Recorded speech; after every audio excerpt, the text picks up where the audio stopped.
Hey guys, this is Abhishek here. Hi, Abhishek. Hi, Abhishek. I'm really sorry for the delay. There seems to be some kind of confusion. I don't know what exactly. The host wasn't letting me in. I don't know for what reason. Meanwhile, there's another technical issue as far as the slide is concerned. Can I request the host to please let me share the screen? I believe the host is here with us. Yeah. If the host can hear us, please let me share the screen.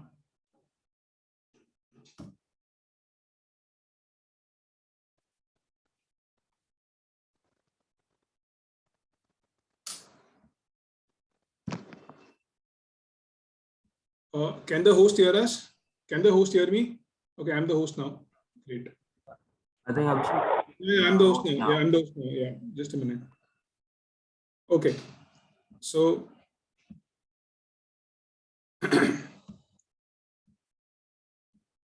are you guys, most of you from finance or commerce background or something like that? Have you ever studied financial markets or anything to do with financial markets? Are you aware of the basics? Just wanted a little brief of that before I go ahead. Because today I'm just going to give you a very brief overview of everything. Yeah. Just one by one. Keep on. Yeah, please update me. Yeah, please go ahead. So, hi Abhishek. My name is Shravan, and yes, as far as my background, I've done a lot of work in finance. Okay. So I'm aware of quite a lot of things. Okay, fair enough. Cool, yeah. cool. Yeah. Your degree is in finance, undergrad degree is Yes. in finance? So I've done my BCom and I've completed my CA intermediate level. Okay, that's great. You must be fairly aware. Yeah. Yeah. The next guy. People here are from engineering background also. So Yeah. most of the people, some people do not have the knowledge of finance. Okay, so what we'll do is I'll start from very basics. There's a technical issue which is going on. I'm unable to. I'm supposed to get those slides from Ematicus and continue with that, but because we don't have that, fair enough. But I'll just continue the way I would have impromptu. I'll just continue and let you know about the broader markets and broader financial landscape. Before we go ahead, I just want to tell you something. I'll go a little into the history of a joint stock company and a very brief touch on the history, and then we'll keep on going ahead. So everything that you see in financial markets today has very simple origins, absolutely simple origins. So for example, it has evolved over a period of time and it is still evolving. Everything is still evolving. So we all know, we've studied in our school history that the Europeans wanted to trade with the East Asian countries, including India, for spices and all these things, XYZ.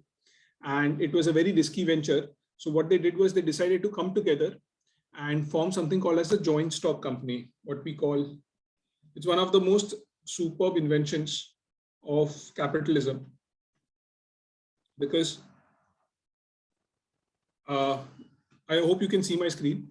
The commerce, the business environment that we live today, everything wouldn't have developed had we not had this thing coming up. What does this mean? People pool together their resources.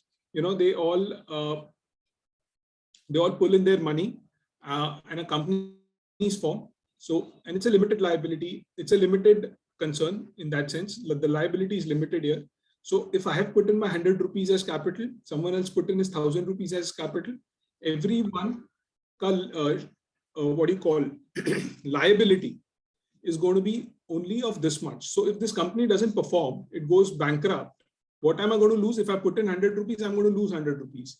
If someone has put in 1,000 rupees, he's going to lose 1,000 rupees, right? So the liability here is limited. Today, we might say it's a common thing, right? The liability is limited. If I buy shares of Reliance, the maximum I can lose is my money that I've used to purchase those shares. Nothing else is going to be lost, right? But this was not a common common thing before this was invented. So it might look like a very simple thing, but it was not then. And then there were structures which were created. So for example, there was a very large pool of people. Let's say 10,000 people who pooled their money together. Now these 10,000 people cannot run the company, right? These 10,000 people cannot come together. You have this 10,000 British citizens who had the money. In different proportions, they have put in their money. On an average, let's say they have put in 100 pounds. Let's say on an average, they put in 100 pounds. So now you have around 10 lakh pounds, right, as total capital available with the company. The company had no business before, and this company is going to finance their expenditure, expeditions to India.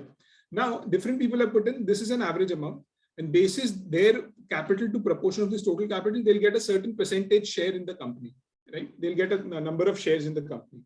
Now the liability is limited. The maximum, if this company goes bankrupt, the maximum that people are going to lose is this much amount, right? Whatever they've put in. Someone, if he has put in 100 rupees, 100 pounds, he loses 100 pounds.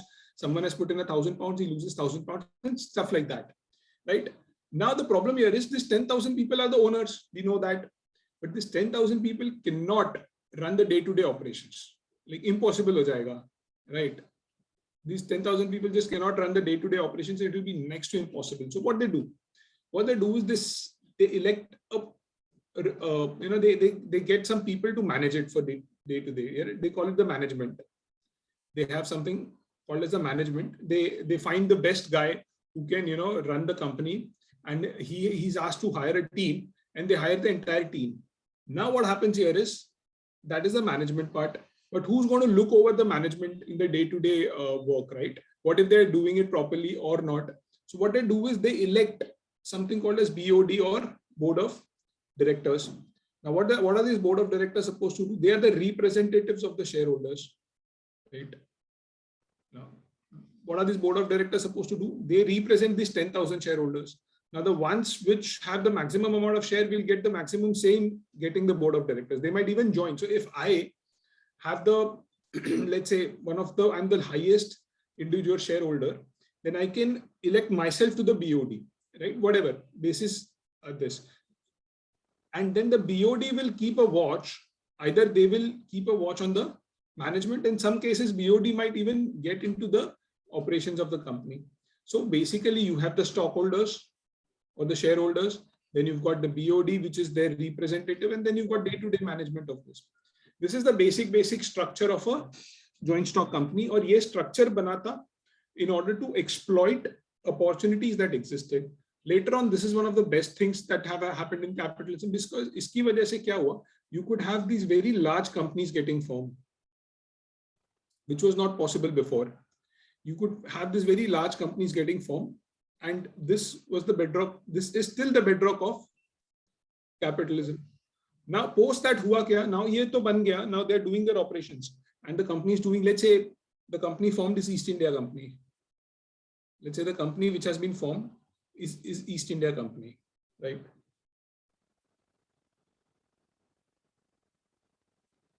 One of the most profitable companies ever made. It still exists, by the way. I mean, in some form. Yeah. So the company that got formed was called as East India Company. Let's say over a period, अब इसको कैसे regulate करना है? तो government ने law लाया. India में there is something called as the Companies Act, which has all the rules and regulations of regarding around companies, etc. वो छोड़ दीजिए, right? Now there are 10,000 shareholders we know of, right? And the company has issued each one a denomination of 10 rupees ka face value ka shares. Let's say, and we had 10 lakh, right? So 1 lakh total shares are issued of 10 rupees. I'm not going pound and all of that now, just to avoid confusion, right? Now there are like 1 lakh shares out there, total outstanding out there. Now, what if I want to sell out my share? I have, let's say, 10 shares with me. And what if I want to share out? So what happened was I'll go around trying to figure out someone who might want to buy it from me, right? I'll just move around with that piece of paper in my hand, 10 pieces of paper in my hand, and say, "Mujhe ko bechna hai. I want to sell these out, and I want to figure out a buyer for this." Now, what happened was, then over a period, there was a common place. Over a period, there was a common place where people used to gather in order to be able to buy and sell, right? And there were some common guys who were helping out, just the way real estate agent is. There's this guy who's basically trying to help me out. He knows he remains at that common place. There's a tree out there, a large tree out there, and that guy stands there, and anyone who comes across says, "I want to buy." 10 shares, he'll write it in his book and say, okay, you want to buy 10 shares? I'll figure it out for you, right? And someone comes later in the evening and tells him, I want to sell 5 shares. He's like, okay, then he'll match. He'll call the other guy and get the order done, and he'll charge his commission. So that guy is the broker, right? That guy is the broker. And there are many brokers who sit beyond that banyan tree, 1, 2, 3, 4. Like there are multiple brokers. And because this company was very profitable, many such companies were formed. Many such companies are formed. So now the trade is becoming more and more complex. You have these brokers who are actually just trying to buy, sell. So I can, and what they did was they formed an association or something like that. And they put a large board out there. There's a large board out there. On the board, what they do is they formed an association and they write East India Company. Right? What is the bid and what is the ask? Bid is what is the highest price that people are ready to say to buy. Ask is what is the highest selling price, right? What is the highest selling price at what they want to sell, and what is the last traded price, right? So if I were to sell my shares, my friend, let's say there's a friend of mine, John, he also owns shares. He goes every day there, looks at that board, because that board has the last traded price. There's a guy who keeps on updating the board basis the transactions which are happening, and is the last traded price. So, and then there are other companies, and then I hope you will understand what's happening here. Over a period, what happened was this place, then they moved to a building, a proper building, and they called that building as exchange or stock exchange, right? Now, this is a very structured, organized place. यहाँ पे क्या होता है? यहाँ पे इनको सबको register किया. They all became registered as brokers. They all became registered as brokers. Now you have a situation where if you want to buy and sell, you have to go to this building where there are different registered brokers, and this became the stock exchange. We have BSE, we have NSE in India, then NYSE, NASDAQ, etc. in US. So actually BSE started under a banyan tree, actually. And that street is still called as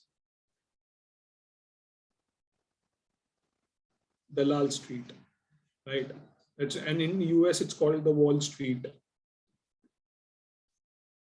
right, where NYSE is situated. So this is how it kept on evolving. So now you have a situation where I can, sell my shares easily on the exchange, right? Easily on the exchange. If I require cash, etc., I can sell. If people require something, they can buy. Any questions till now? Abhishek? Yeah. Yeah, hi Abhishek, Sejal this side. Can you please just clear the bid and sell part?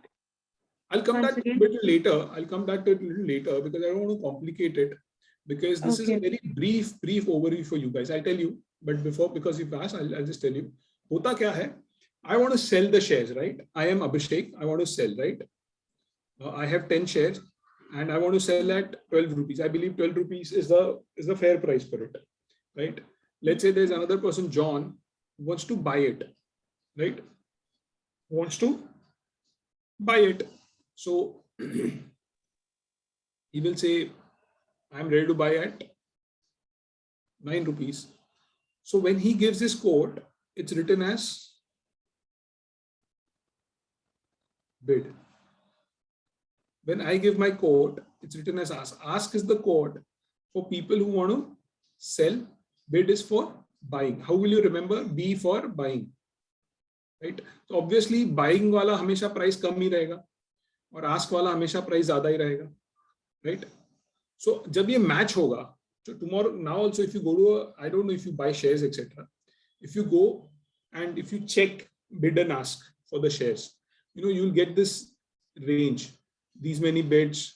There will be number of shares at this, number of shares at this, and there will be asked the total number of people who put in their orders. And once what the exchange does is it automatically matches it. So for example, now John has given a bid at 10 shares at 9 rupees, and my ask is 10 at 12. So the transaction hoga hi nahi because the price is not matching and the quantity again is not there.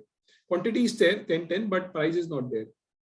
Now, if someone comes else, let's say Rahul comes in and he says, I'm ready to buy, I'm ready to sell at 9 rupees, 10 at 9. Immediately, because that's automated, the exchange will match these orders and immediately get executed. 10 shares at 9 between Rahul and between John. Right, between Rahul and John, and the new price on the exchange on the ticker will be 9 rupees. Right. This is how it keeps on happening. Hope it is clear for you guys. Although bid and ask will go into Yes. detail a little later, not now. It's a little complicated. Nothing to do with that. I'm just giving a brief overview कि आया सब कहाँ से. It started as a very simple thing. ऐसा कुछ complicated हुआ नहीं. फिर होता क्या है कि over a period of time, some guy rigs the market and does some scam or something like that. Then a new regulation comes in. So over a period of time, it has kept on evolving basis, how it was working, right? It was not always perfect or anything of that sort. It had come through evolution, right? So for example, every scam, and stock market is littered with scam, right? Crazily littered with scam. Every few decades or something, initially it was like a very rigged place, an absolutely rigged place, right? I'm talking about markets in Europe. India was not that big developed in that sense. Even Indian markets were rigged in a very big way. Over a period of time, government took a lot of steps, businesses took a lot of steps, XYZ, regulators came in, etc. And the market has kept on evolving, more and more regulations. So after Harshad Mehta scam, I'll tell you, had the Harshad Mehta scam didn't happen, chances are SEBI would have had, SEBI was given a lot of powers after Harshad Mehta scam. After the Enron scam, they came up with Sarbanes-Oxley, etc. So after every scam, the government, and the regulators and the lawmakers just, start trying to plug any loopholes that exist. So in that sense, scams are good because what they help us is they help the markets become better and better, right? Now, we saw the bid-ask thing, right? There is something called as liquidity. What exactly is liquidity? The liquidity is the ability to buy and sell very fast without having large impact cost. So for example, I want to sell my East India Company shares. Now, when I go out to sell them, I'm unable to find any buyer. I'm just unable to find any buyer. There is no buyer. So is the stock liquid? No, it is not. It is highly illiquid. Whereas, let's say on the contrary, there are hundreds of shares which are traded every day. So for me to sell, let's say 10 shares would be very easy. In that case, if that's happening, where a large quantity of share gets traded every day, then it's going to be liquid. It will be much easier for me to sell my holdings and get cash. So liquidity is that. Liquidity means the ability to buy and sell, much, much faster. Let's say if the stock was illiquid, there's no one ready to buy and sell, and the last traded price is 10.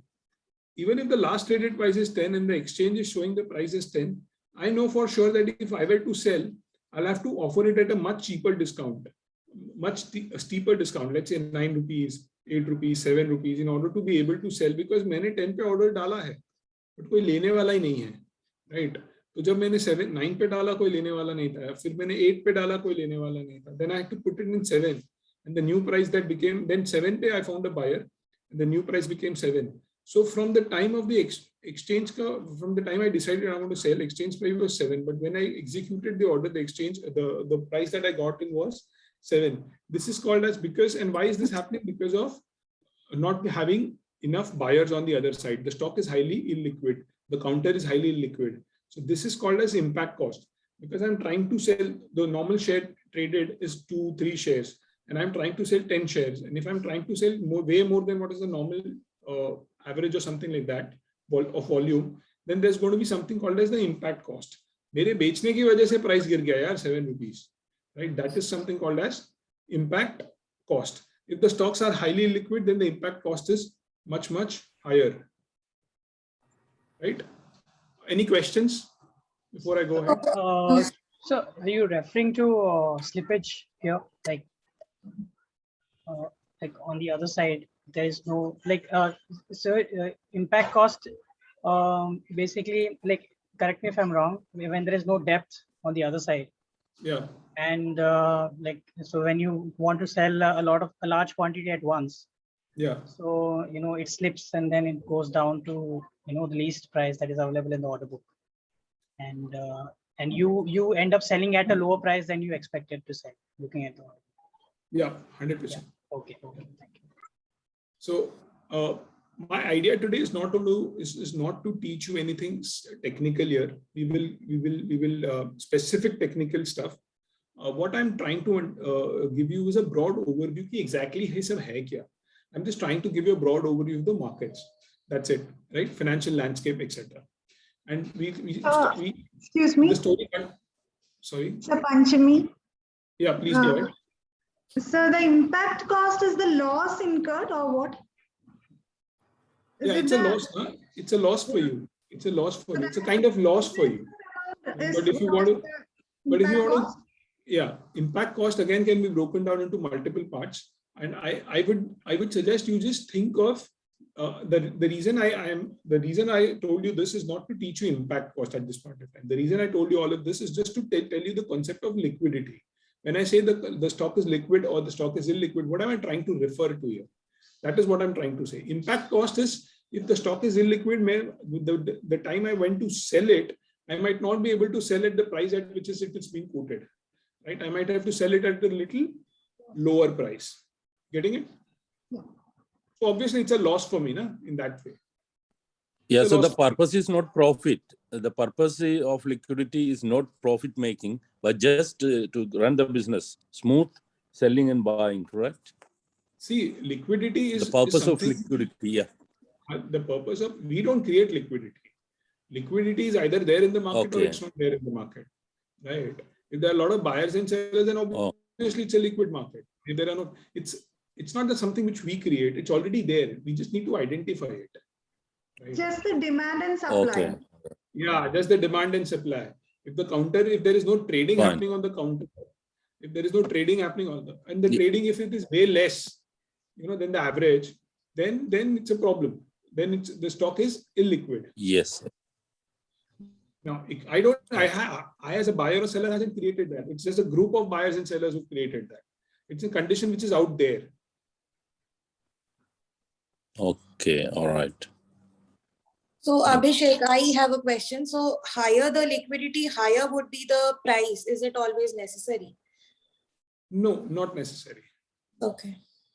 Nothing to do with that.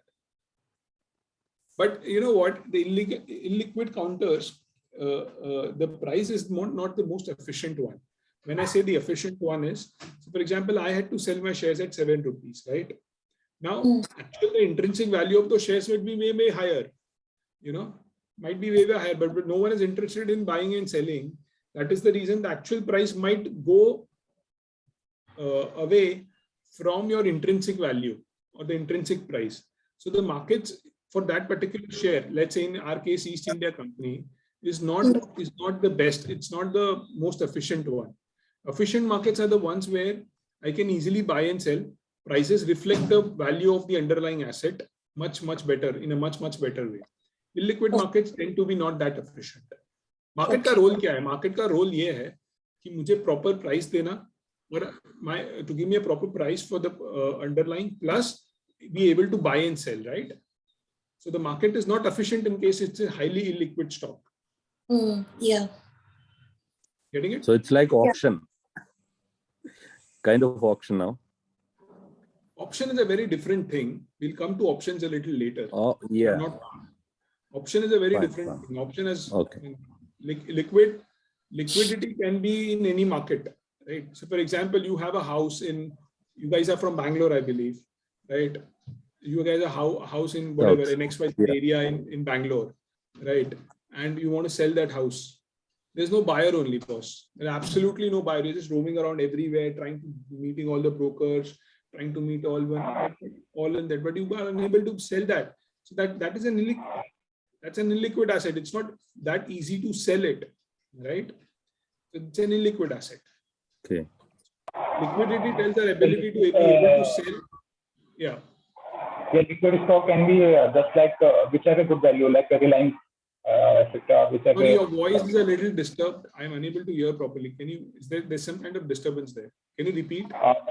liquid stock. I will drive a one conclusion that liquid stock can be that which have a good value, like Reliance. Reliance company shares or something like that, which have a good value, SBFC, etc. Because the people can easily buy and sell on those stocks rather than illiquid ones. So it could be a liquid stock for us. You can say that. Sorry, I couldn't get your question because your voice is not properly audible. There's some if you can keep your mic a little away from your mic or something like that. Hello. Hello. Now If you can type it in the chat, I can just answer the question. So I'll not go much into this. It's already done. So now we have this situation where we have seen what all have come up. We have seen exchange which has come up. We have seen a joint stock company or a limited liability company.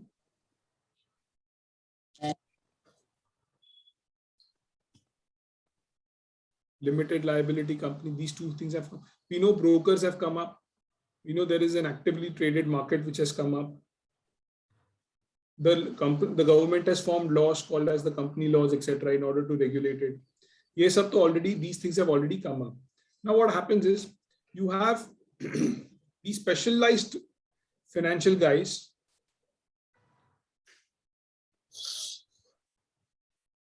who can do a lot of other stuff. So for example, there's another company which wants to list on the exchange, right? So this guy will do the entire process, etc., and charge a fees for it. Right? Charge a fees for it. So for example, if someone wants to list on the exchange, he can do that. Someone wants to sell the company out. The promoters, the majority shareholders want to sell the company out, or they want to raise more money, through the exchange or otherwise, So all these things, raise money, or they want to acquire another small company, or they want to acquire another small company. So this guy, he's a specialist. He lets them do everything like this. This guy and his company became what we know as today as investment banking. He started a company called as Goldman Sachs. Right? He started a company called as Goldman Sachs along with his partners. These are called as, and Goldman Sachs is called as investment bank.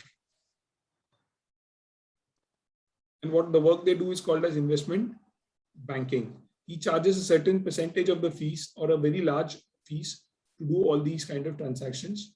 This is how investment banking came into being. Investment banking has a very important role in capitalism because obviously they help people do all these things, right? Then there are also a market for, so what we saw here was the market for equity, right? Then there's a market for fixed income also. What do I call as fixed income?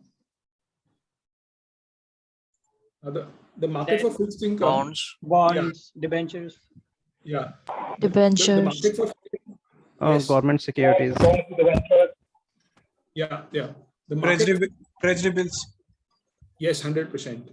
The market for fixed income refers to instruments or trading in instruments, etc., which have the income is predefined. The income is basically predefined. Fixed income markets globally are way bigger than equity markets, right? Because the amount of money that gets raised and exchanged is way higher. So we have the situation where now these companies have issued equities. Companies have been borrowing from before as well. So they basically start issuing bonds also in order to borrow fixed income, in order to borrow at a fixed rate of interest. Instead of going to a bank, they said, okay, we'll issue bonds directly to public. These bonds, etc., also start getting traded on the exchange, right? And that's your fixed income market exchange, which has basically come up. So you've got this bonds, you've got this debentures. Debentures are nothing but bonds only, etc., which now are getting traded. Now the government also wanted a lot of money, right, in order to finance wars, etc. They are always perennially short of money. They have something called as fiscal deficit. So the government also started issuing bonds and they also are traded on the exchange and outside the exchange, or something called as OTC, over the exchange, right? So these bonds. So now what we have is a bond market and a Stock. stock market, right? Bond market and the stock market. Meanwhile, जब ये सब हो रहा था, there were some practical issues which a lot of farmers, etc., and a lot of buyers of agri commodities were facing. I'll tell you what was happening. So there's a farmer called Ram. There's a farmer called Ram, or let's go to US. Farmer called Ron, right? Lives near Chicago, produces wheat.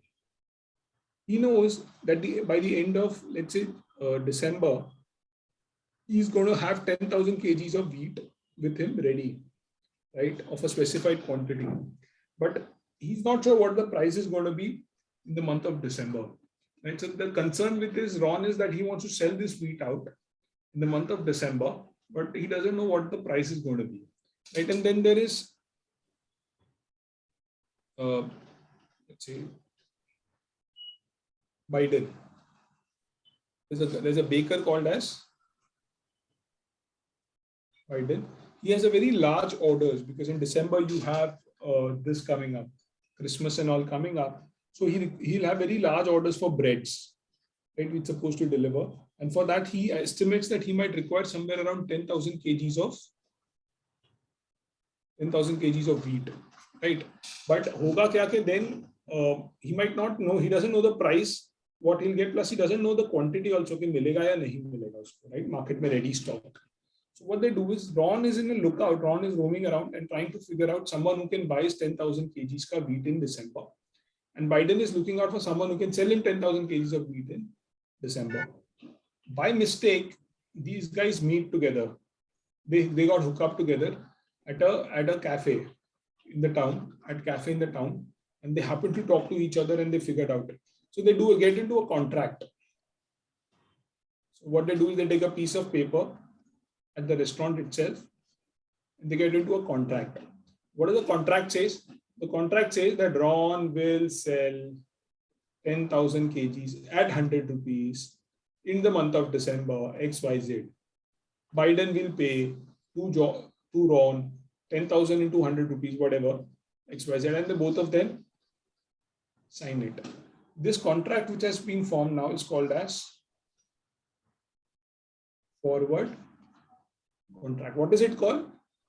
Forward contract. Why? Because they have done a contract for a future date. By doing this contract, what has Ron done? Ron has basically taken off the risk of pricing of this wheat. Now, as soon as the wheat gets, he will deliver. Biden has taken out the risk whether he'll get 10,000 kgs at the price that he wants. Both have kind of locked in there. Both have kind of have locked in their prices. Fair enough.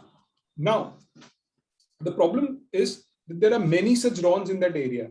Right? There are thousands of Rons, there are thousands of farmers who want to sell, and there are thousands of buyers who want to buy for different reasons. Right? There are people who have other functions, and there are bakers, and there are other people who want to, buy and all of that. So now what to do? It's very difficult for them to figure out. So they all meet again at the same place.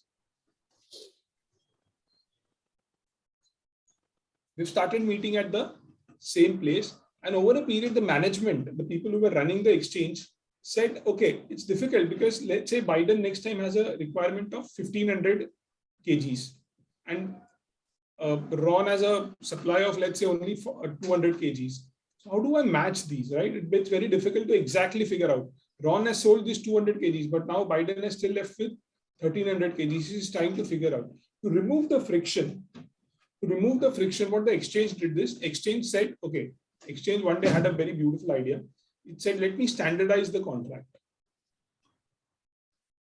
Let me standardize the contract. And what they said was, what do you mean by standardize the contract? He says, on my exchange, there are going to be 100 kgs ka contract with very specified maturities, right? Like 1 month के बाद ये contract expire होगा. Start of 1 month ये शुरू होता है, expire होता है, बीच में आप खरीद बेच सकते हो. And the price you can basis whatever people are quoting, price will be decided.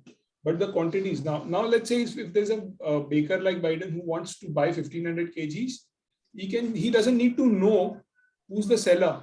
He just doesn't need to know the seller. He can just go on to the exchange and buy 15 contracts. Right? By exchange has announced that I will be in between these contracts, and I will guarantee you that your contract will be honored. Right? So you don't need to meet the seller or the buyer. You can just buy the piece of paper and get your stuff done. So what Biden will do is, if he wants 1500 kgs, he'll buy 15 contracts. So if Ron wants to sell 100, let's say 300 kg or 600 kgs, he will sell 6 contracts. By doing this, what they did was they actually removed all the friction. They actually removed all the sorry. They've actually removed all the friction, and they called it something called as futures. We had forwards which gave way to futures. These are standardized contracts. These are absolutely standardized contracts. Now let's assume, now in this case, what was happening was, let's say Ron, who's our farmer. Any questions till now? How is the price? Hi, Piyush side. How is the price set in futures contract by the exchange? Bid and ask. It's all bidding. It's all bidding. So the buyers are going to give their bids, the sellers are going to give their bids, and the contract happens. Okay. Abhishek, I had a query, Yashi this side. I wanted to know the clear difference between futures and forwards. I think forwards are kind of customized and not that standardized. Is this the only difference between forwards and futures? Yeah. Forwards are not traded on the exchange as well. Obviously, because they are not standardized. All right. Thank you. So yeah, the very basic difference is that I'm telling you the evolution of it. By knowing how these things came into being. So it didn't all start with directly one day exchange saying, okay, let's start futures and options, right? It never happened like that. Yeah, please go ahead. Abhishek, I have a question on forward contract, right? Yeah, so if due to any natural calamities, if he is not able to meet the demand of 10,000 kg of wheat, then what will happen to that contract? Nothing much. Basis wo contract mein, there will be provisions written about these kind of stuff. If there is a calamity or for whatever reason there's a flood or the person dies or whatever, what will happen to the contract? Those conditions will be written in the forward contract, because it's a contract between two people, right? So basis what they have written, there will be legal consequences. Basis what is written. But as far as exchange is concerned, everything is, as far as futures is concerned, everything is properly mentioned. So it might say that if you guys don't, it will get on a specified date, it will get squared off. Simple, right? Whatever profit and loss you will get it in your bank account. So as far as futures are concerned, everything is standardized. It's all written. You know what will happen. As far as forwards are concerned, because these are agreements between two people, depending on how the paperwork is done, it will be done. So it can be different for different people. Hi, Abhishek. Okay. Yeah. Hi, Abhishek.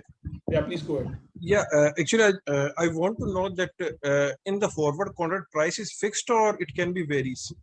It's between you and me, right? So we can negotiate and figure out some price the way we want it to be, and if we agree to it, that's it. Khatam, right? That's it. If actually the thing is, if suppose the price is 10, and tomorrow after 15 days, 20 days, the price became 15 rupees.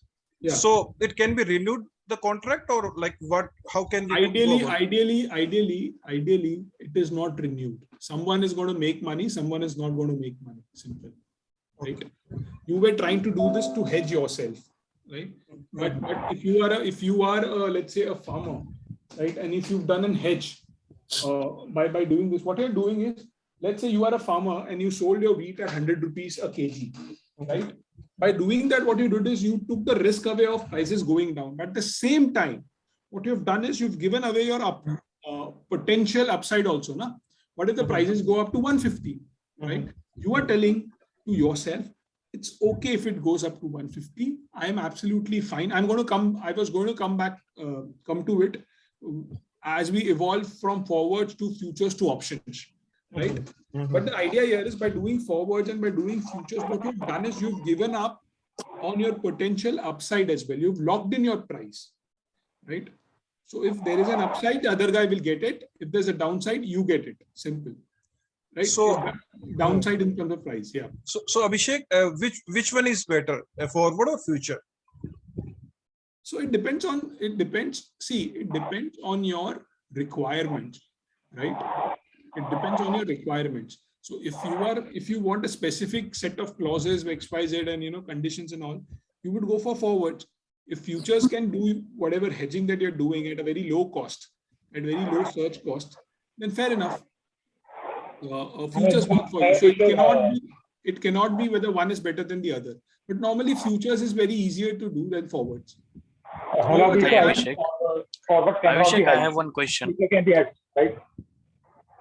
Sorry, someone. Yeah, please go ahead. Abhishek, do you mean that the forward contract can be traded over OTC, not in exchange? Am I right? Yeah. Okay, and the future can be traded in the exchange. Futures are traded on exchange. Okay. Futures is standardized. I think Abhishek, forward cannot be helped and future can be helped. So it should be better than going both for futures, because due to hedging, we can take a risk. We can hedge the risk against. Piyush, your voice is echoing. Your voice is echoing, and it's very difficult to figure out what he's trying to say. 1 second. I would suggest you please type it in the chat window, and I'll be able to answer that. Okay. Your voice is echoing. I need to move ahead. Yeah, please go ahead. Any questions? There is forward and OTC market these days. Does it exist or is it hypothetical? It exists. It exists, and it's a very big market. And investment banks do a lot of stuff there. But these are for complicated instruments, right? Where this is not happening. Even FNO is a very big market. Forwards, etc., is a very big market. We would come to know about it. So in this session, I'm just giving a very brief overview, and we are going by the evolution and why these things have come up, right? Why these things have come up and how these things have come up. Any questions? Abhishek, it would be great if you can give a practical example of forward contract. Any practical example here? Also, Abhishek, one more thing. What do you mean by this OTC? Over the counter means how it is working? See, I'll tell you. If I'm buying and selling something through an exchange where I don't know who's the buyer, I don't know who's the seller. If I'm the buyer, I don't know who's the seller. If I'm the seller, I don't know who's the buyer. I just do my dealings with exchange, and I'm least concerned. And the things that I'm trading are absolutely standardized. They're not being made for me, right? Then that is called as your exchange traded, right? That is called as exchange traded. But if the thing that I'm trying to do is not on exchange, right? I meet the guy, or there is a middleman involved, there's an investment bank involved. I meet the guy, etc., to get it done.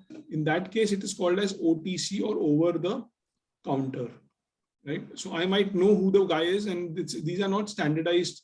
This thing, the term used is OTC, or over the counter. I hope that answers Prakash your question. Okay.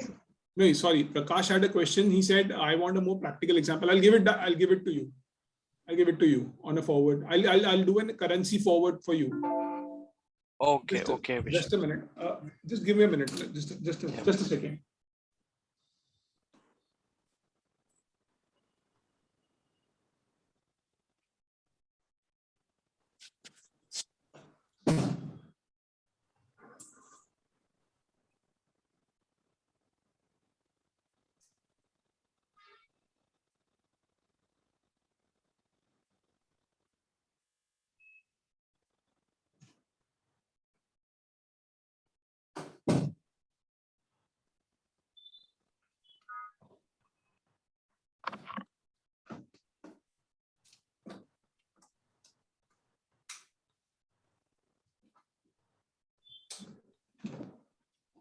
Okay, so where were we?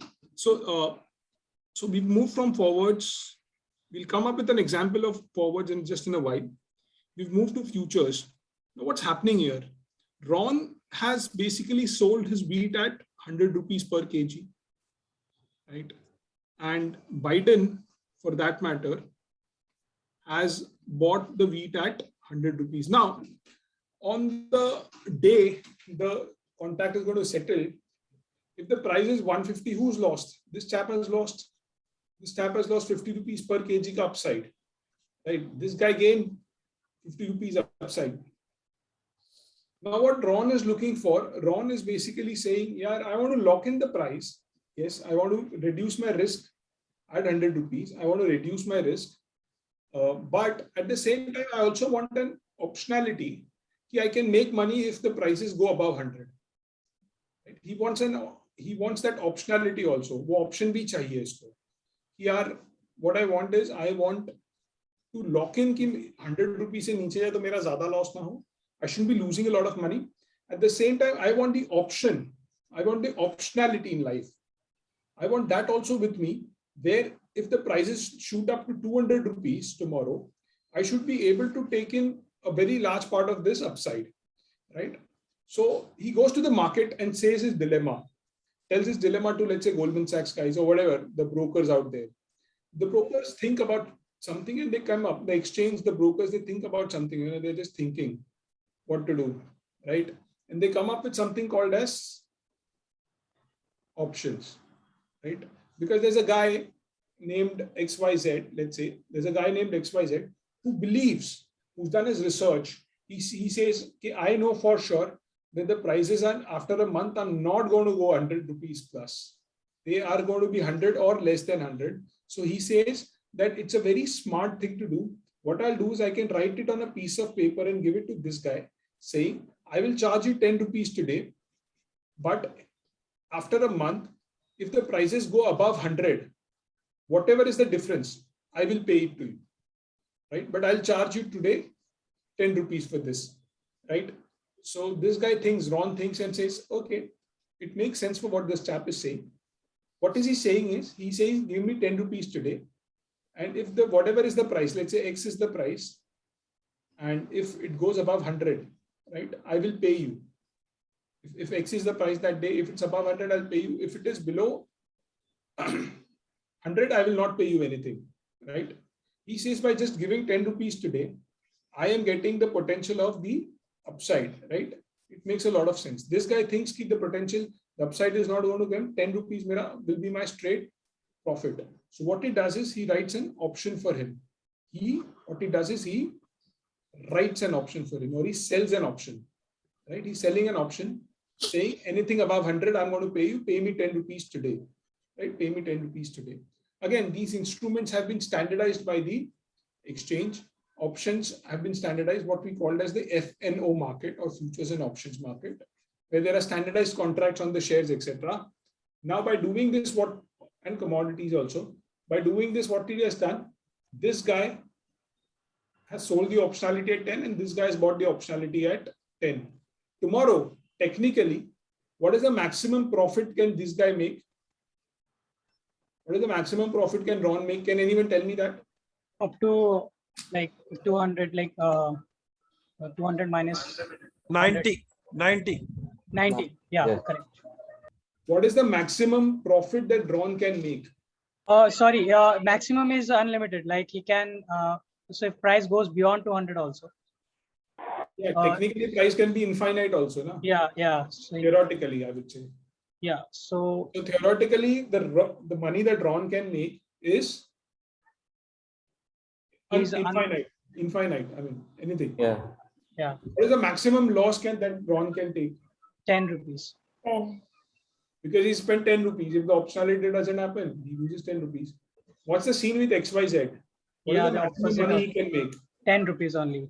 And what is the maximum loss he can do? Infinite. Loss is infinite, unlimited. Yeah. So the payoffs of both of them are like exactly mirroring each other. Yes. Yeah. Yes. So in that case, who's taking more risk here? XYZ. The guy is writing XYZ. XYZ. Yeah. XYZ. The writer. Now what happened with a guy called XYZ is, you must have heard a lot of people who do options trading, right? Yes. You might have friends, etc., who are doing in all of them. Yeah, Who all yeah. have friends, etc., who do options? So I've done a course on options trading strategies. Okay, fair enough. Yeah. So you might have a lot of people around you who might do a lot of options, etc., etc. Right. And they keep on writing this out of money options. I will not go into out of money and all of that, but I'm just saying. So example, if XYZ did one option for 10 rupees and XYZ was right. The price never went above 200 and XYZ above 100 and XYZ made 10 rupees. XYZ then started writing every day. He started writing these options contract. He started selling options. He became an option writer, right? And one fine day, what happened was there was a very large flood and the prices went up to 10,000 rupees per kg. And this chap had an equity exposure of, he had sold 1,000 kgs. Right? 1,000 kgs into 10,000. Just imagine the losses that he would have had. Right? Because he had sold options at 100 rupees per price and the price went up to 10,000 rupees. Suddenly this guy will go bankrupt. Might go bankrupt. Suddenly this guy might go bankrupt. I'm just trying to understand, make you understand the risks involved here. Any questions? See, writing options every day continuously is a very risky. It's like, you must have seen a road roller, right? Those large car road roller, which does that tar road thing, large road roller. It's like one guy is picking pennies in front of the road roller. He might keep on picking it. So chances are that there might be very high losses. Some people do it smartly, but and always make money, but those people are very rare. Maximum people don't understand it. They're just keeping it. So for a long number of period of time, you will feel you are smart because that thing is not getting triggered and you are getting this free money in terms of options, right? Free money by writing options, by keep writing options. But people who are buying it are not idiots. What they're doing is they're buying an insurance. They're buying an insurance against something, right? They're buying an insurance against rapid price rise. Someday it will go well. The goat or the hen which is fed every day by its master feels that the master is so good, no? The master is great. It keeps on feeding him. I don't have to do any work. I'm given a nice house to stay, XYZ and all of that. One fine day, he feels the master is really bad because he killed him. Simple as it gets. So the bet is asymmetrical. The returns are so asymmetrical against our thing, against our own idea. So I hope you got. Sir, I have a doubt. In Please go ahead. In options, always in that contract they'll mention an up ceiling or what? Ceiling price will be there. Yeah, it's called the strike price at which the option is getting written. So I told you, it will have the price at which the option is getting written. At what price the option is getting written. It's always there. Just a minute.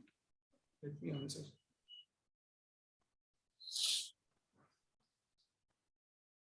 On what basis someone had a question that 10,000 kgs wheat was sold at 100? At what basis? And what if the buyer doesn't agree with the price? If the buyer doesn't agree with the price, the contract will never happen. Right? The contract will never happen. Any more questions till now?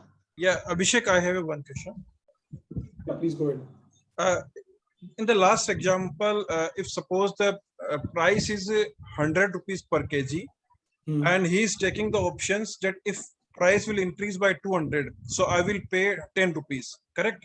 Yeah. So if price beyond 200, so what will the effect? So it is the selling price of 200, or after 200 he will earn? See, the strike price is always written. Let's assume if the strike price was 100 rupees only, right? And that guy has paid 10 rupees in order to buy the option. Right? So tomorrow, if the price will go to 150, he will make 50 minus 10 rupees is cost and make 40 rupees as profit. So the price is already mentioned. Option ka price, strike price is always mentioned. Okay.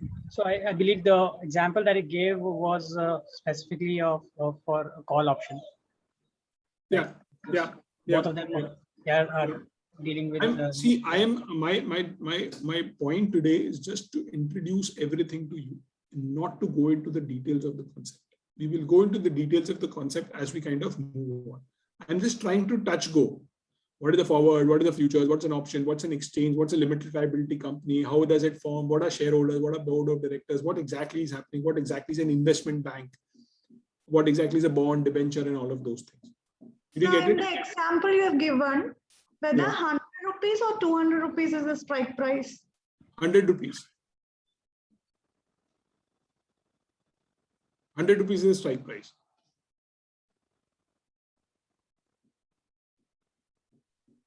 Hello? I have one question here. Yeah, for options, we have to pay 10 rupees, you told, right? So totally I have to pay 110, right? No, you are just paying 10 rupees, right? You're just paying 10 rupees.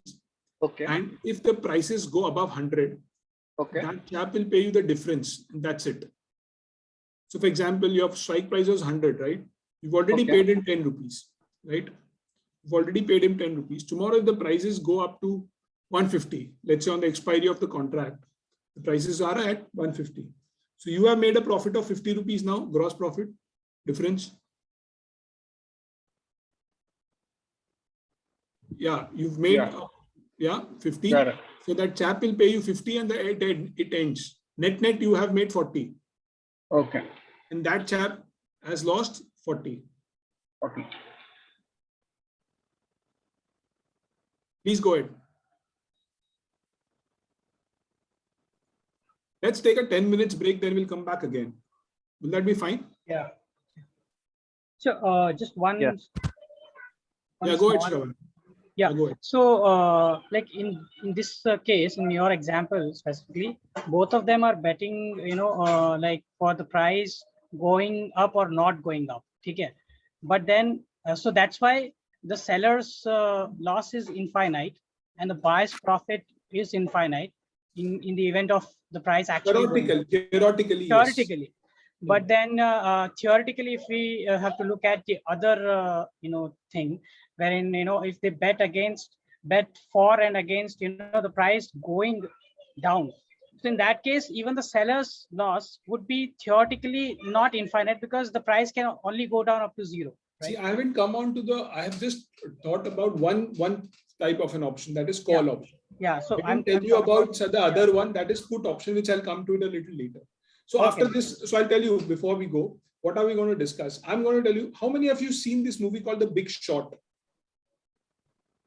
No. You seen this movie called The Big Short? I have seen. Yeah. So how this They explained the 2008 US crisis. Yep. So I'm going to tell you about the put option as well after the break. I'm going to tell you the risk return thing there. What is the maximum loss that the seller can have? What is the maximum gain that a buyer can have? Stuff like that. Let's take a 5-10 minutes break and then we'll come back to it. I've only told you about the call option till now. I've not told anything about the put option. And there's a reason. I'm not teaching you options today. This is not, I'm not teaching you options. I'm just letting you know what exactly are these terms. It's a very simple, basic introductory session which is going on.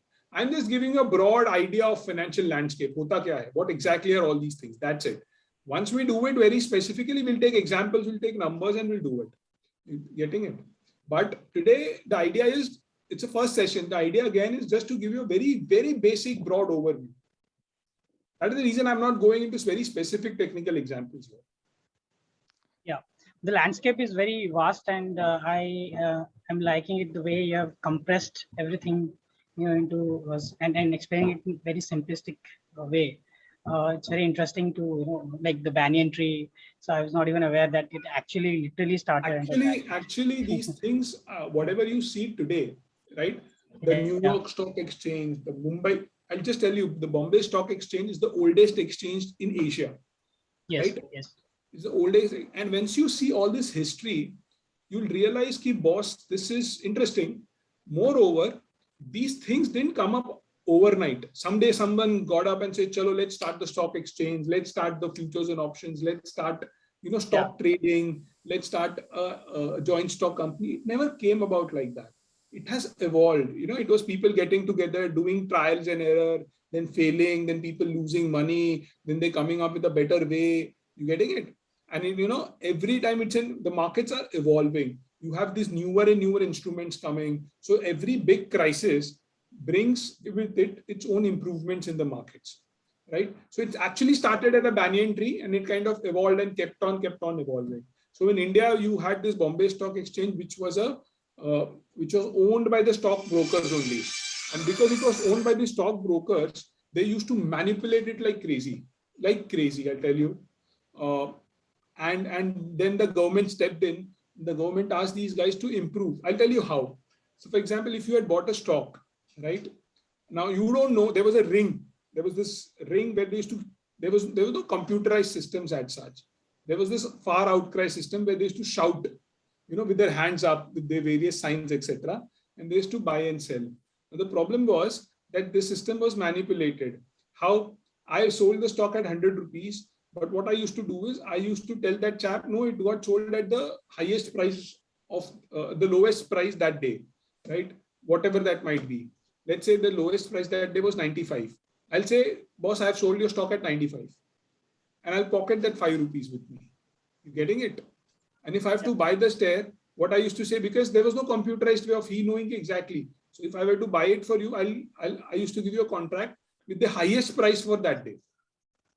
Getting it? Whatever. If 105 was the highest price, I bought it actually at 100. But I will give you a contract saying, you boss, I bought it at 105, give me the money and I'll pocket that 5 rupees with me. So the markets were manipulated because they were not computerized. Plus, markets were owned by the brokers and it was run for the broker, by the broker, for everything for the broker. Then the government came up and the brokers used to manipulate the stock prices and used to do a lot of nonsense. Then the government came up and said, okay, you guys please improve. And they started laughing at the government and said, boss, go and do your work. Don't get into all this. Then the government decided to set up their own exchange, which is today called as the National Stock Exchange. Then these guys laughed at the government and said, oh, now you're going to set up your own Sarkari exchange. Boss, your Sarkari guys don't work. And this will also not work. It will become like a typical government, body or something like that. But the guys who were entitled, who were asked to set this up, were very phenomenal people then. They set up one of the best exchanges, computerized. And BSE was taken to task. Customers, all the investors flocked to NSE. BSE was forced to computerize. BSE was forced to, but BSE had lost. So today, BSE has almost zero market share in FNO. It's all with NSE because NSE bought the best system. Now today BSE is lagging like anything, right? So that is the way systems have evolved. And then NSE also scam happened. The guys who did the great thing, he left, and then the other people came up. They were doing good job, but later on, वहाँ पे भी एक बड़ा सा scam हुआ है, which Sucheta Dalal has written a book also. The latest book is on the NSE scam, the scam that happened in NSE and all of that. So, it just keeps on evolving and evolving. It never remains static. It never remains static. Let's take a 10 minutes break. Let's come back and we'll discuss. Sure, Abhishek, after the break, can we have another example of the call option? Options. We'll do that. We'll do the call option. We'll do a put option. We'll do that. Yes. Okay. Thank you. Bye.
And huh?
Let us start, guys.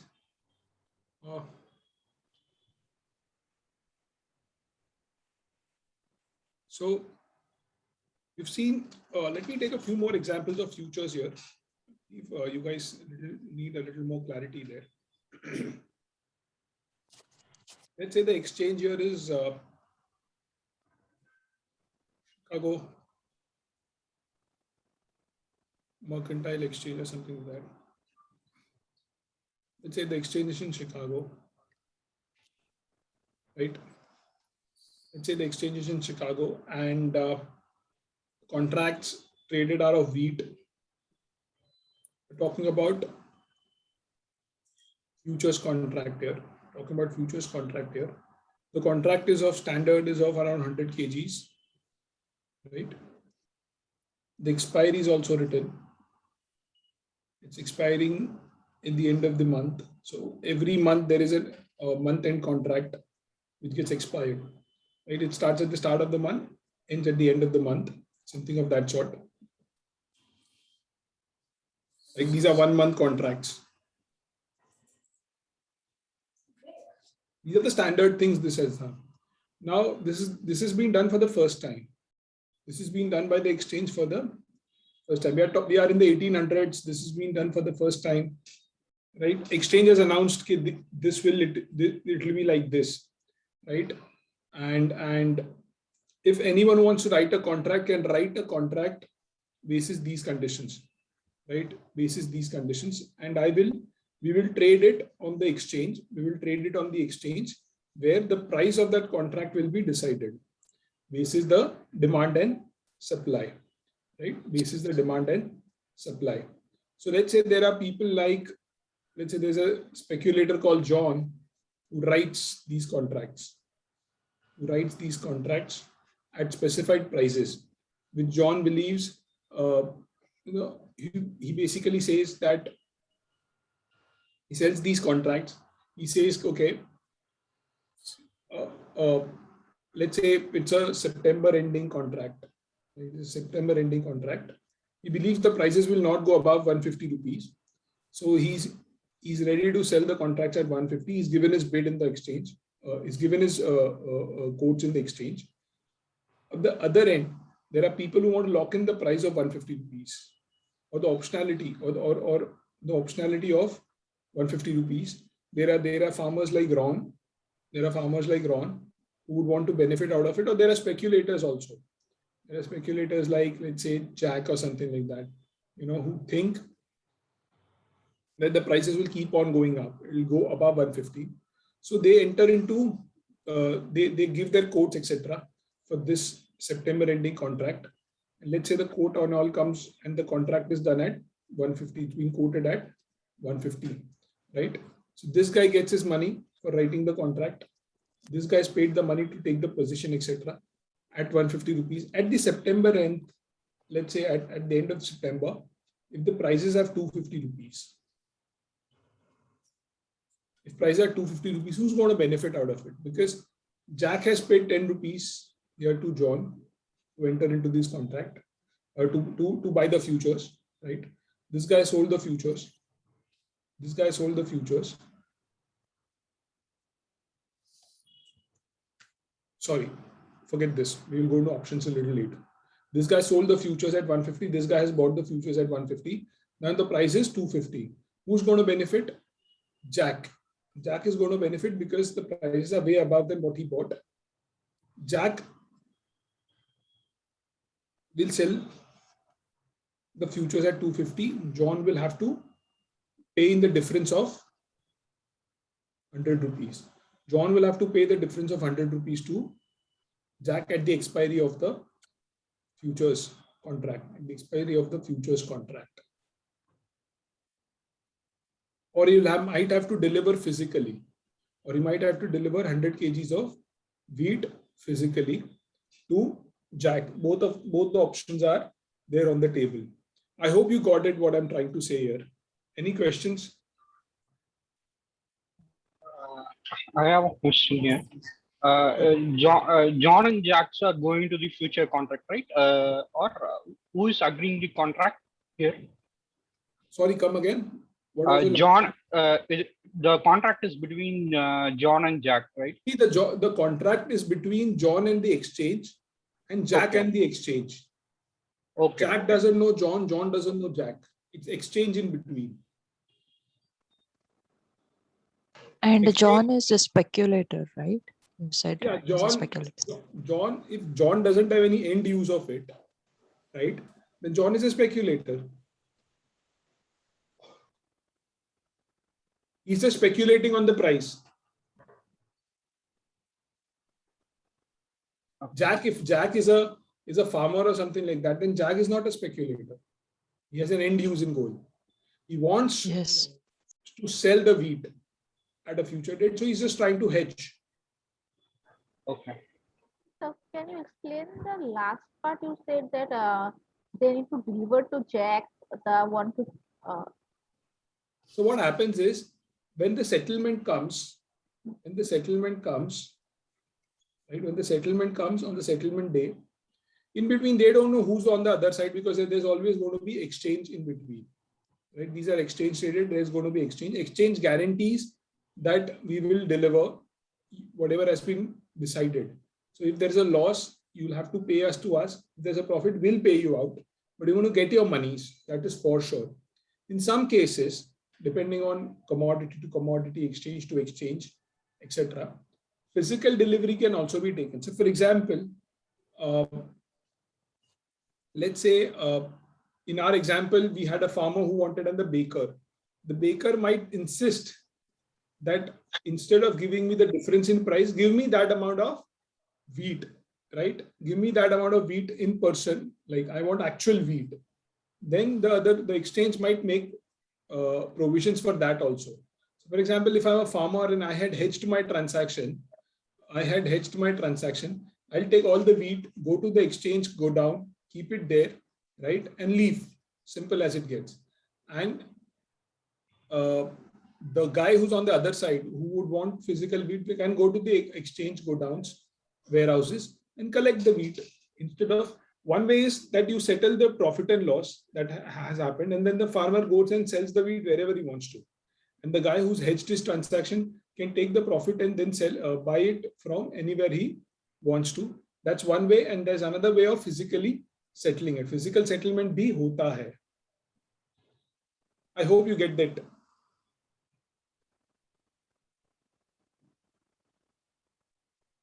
Any questions?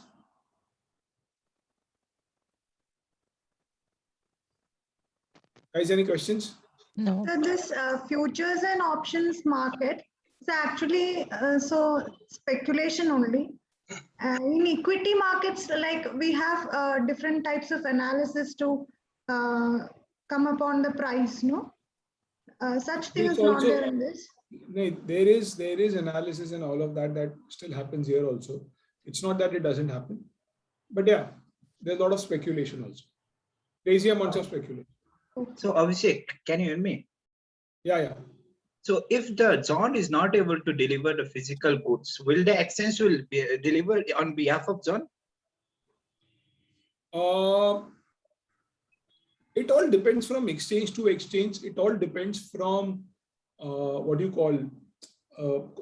commodity to commodity. So I can't say the exchange will deliver. Right? Yeah, it's all written in the options only, the futures. Sorry, not the options, the futures only.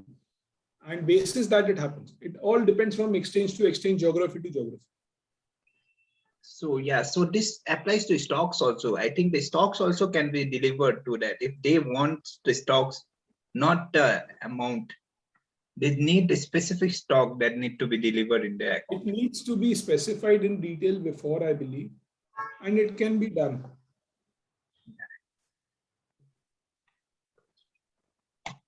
It is all exchange specific, country, geography specific. Yes, thank you. Any more questions?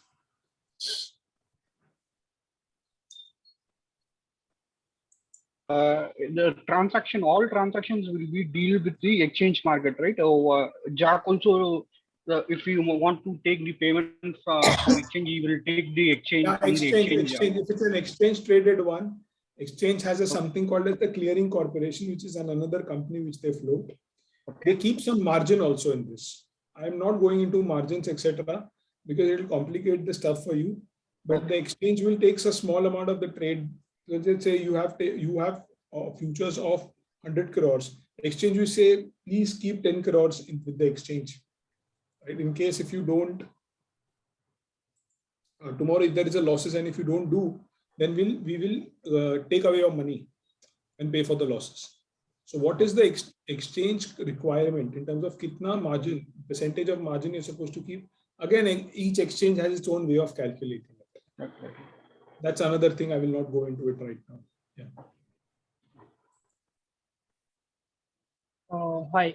So in reality, please go ahead.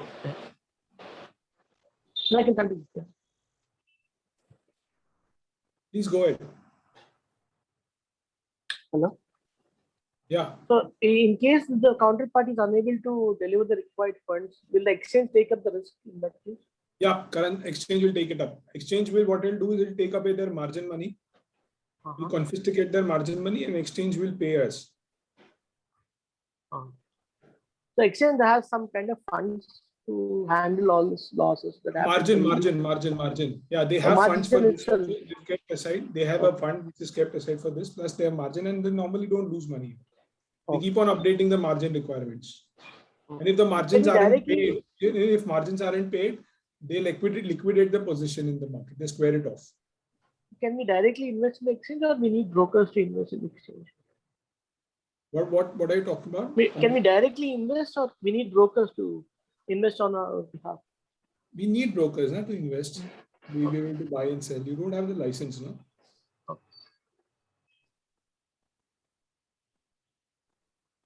We have this low-cost brokers like Zerodha, etc., which exist. So that's the thing with futures. Let's look at options again. Any questions on futures?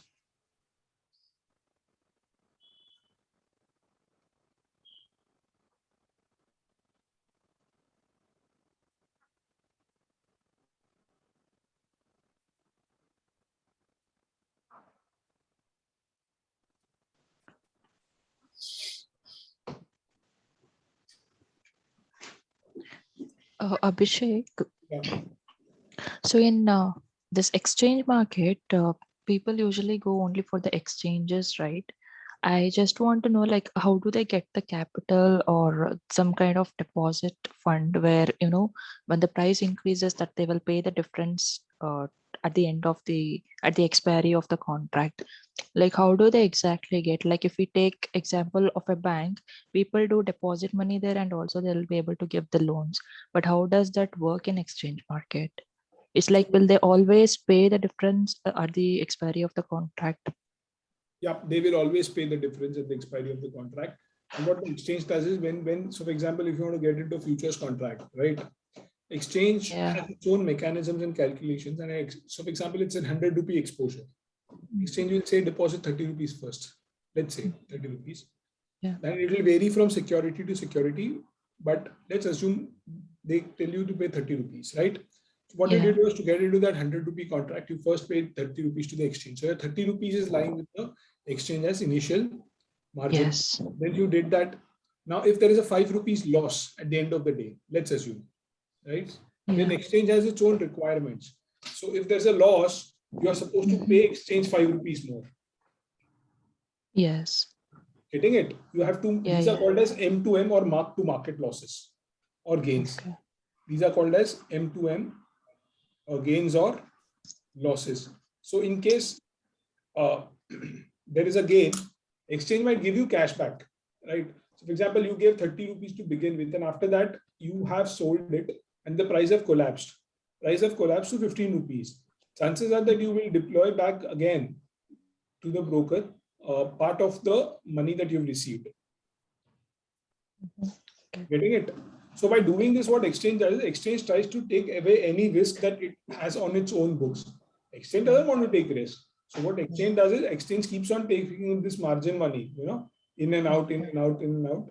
And the reason they do this is to have, to safeguard themselves. Yeah, and not to end up suddenly, if the markets were to tank and you had a lot like of bankrupt. sold, then the exchange will go bankrupt. They don't do like that. Yes, because the price is always unpredictable, right? It can go up to any amount. So what they do is, basis the products and markets is, what they do is they actually look at a lot of technical data to determine what is the liquidity, etc. And basis the liquidity, etc., and what the other traders are saying, they set up the exchange requirements.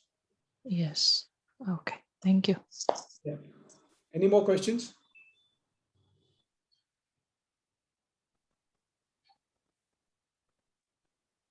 Any more questions, guys? No, Abhishek.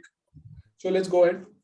We have two kinds of options. One is call option, one is put option. The one which we saw was call option. Let's go back to our example of the farmer Ron and the baker Ramesh.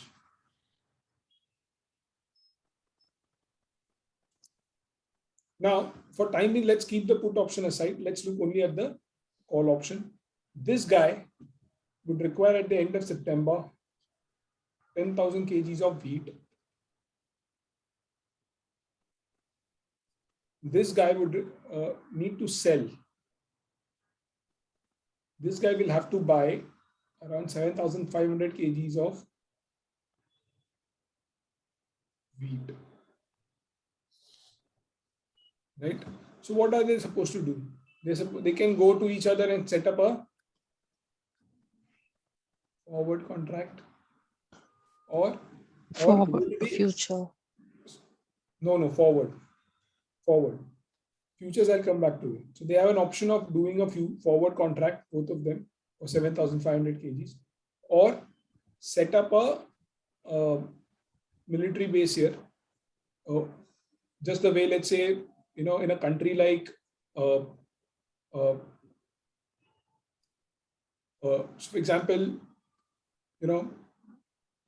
you go to all these capitalist countries, went into these Asian countries, etc., set up their mechanisms and all in place by using force and all. But let's keep that aside for some time. So what one can do is, this baker Ramesh can go to the exchange, right? And even this Ron can go to the exchange. But what's happening here is, he believes that the price that he should fetch for his produce is around 100 rupees a kg. But at the same time, he thinks that the prices might go way higher than 100 and he will lose out. But he doesn't want to take the risk. He wants to lock in the price of 100, at the same time gain some upside. This chap, Baker, thinks the prices are going to go down. He thinks the prices are going to go down and he starts speculating around. He says, let me make some money basis. He thinks he's very smart. He's done all his analysis and he's been following price for quite some time now. And he's done his analysis and he believes that the prices might not go down. So what he does is, in the options market, he sells options. He sells call option on this at 100 rupees per kg and makes some money. Let's say the call option is of one unit, right? One call option is around 100 kgs ka. 100 kgs ka call option hota hai, and that is sorry, let's say the option is of 1 kg and he sold, let's say, 700 options there at 100 rupees. At the same time, okay,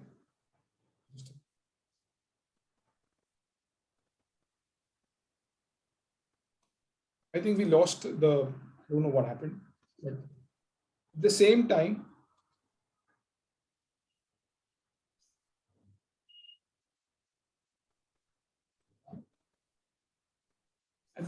he wants 100 rupees for his produce plus the upside.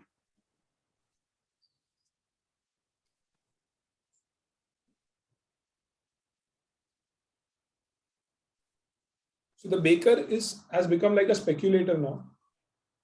And he started taking hedge fund kind speculative positions. He says, I have done my studies, I've done everything, and I believe 100 ke upar jayega nahi. So he sells options, he writes options, he sells options on the exchange at 10 rupees and gains that 10 rupees per kg wala money, right? Per unit or per kg, whatever you want to call it. And this chap is ready to pay 10 rupees. He pays this guy 10 rupees through exchange, obviously. And the deal is set. So if the prices were to go 110, above 110 in any case, Ron will make money. And if the prices go down below 100 and below 90 rupees, then Baker will, or the speculator will, start losing money, right? He'll start losing money.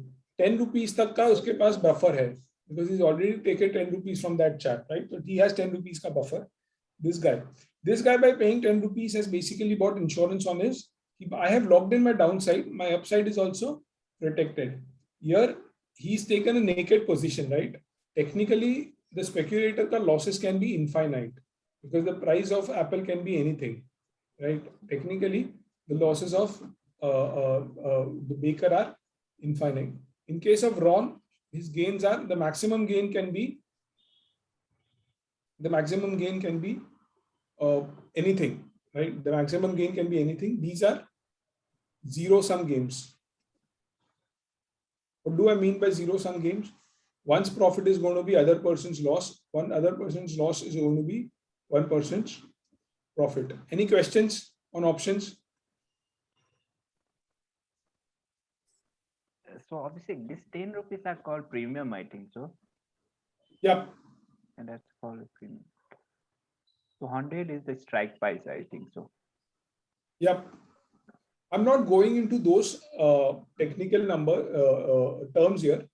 The reason I'm not going into technical terms here is because I don't want you to get jumbled up in those. This is not, please understand, this is not a derivatives class. This is just an overview class. This is not a derivatives class. In our derivatives class, we can do a lot of FNO, futures and options and stuff like that, right? Is it done? I'll have to move ahead after this. Yes, yes. Okay. So now that we have seen what a futures, what a forward is, futures, options, I'm going to take you to something else. And it's a little brief about what's happening in today's world, right? So for example, let's say in an entire economy, there are only 100 apples that are getting produced, right? And there are 100 units of currency.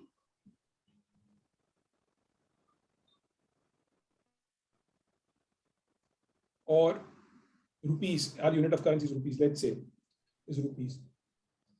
So there are just 100 rupees and there are 100 units of apple. Right? Nothing else is produced or consumed in the economy. So what is going to be the price of one apple? Can anyone tell me?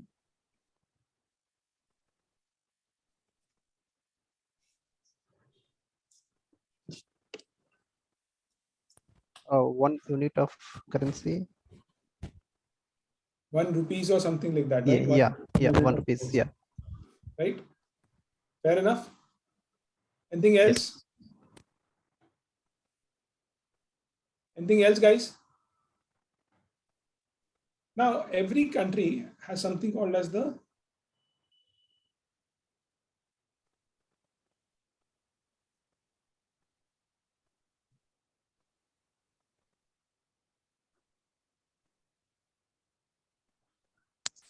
Yes.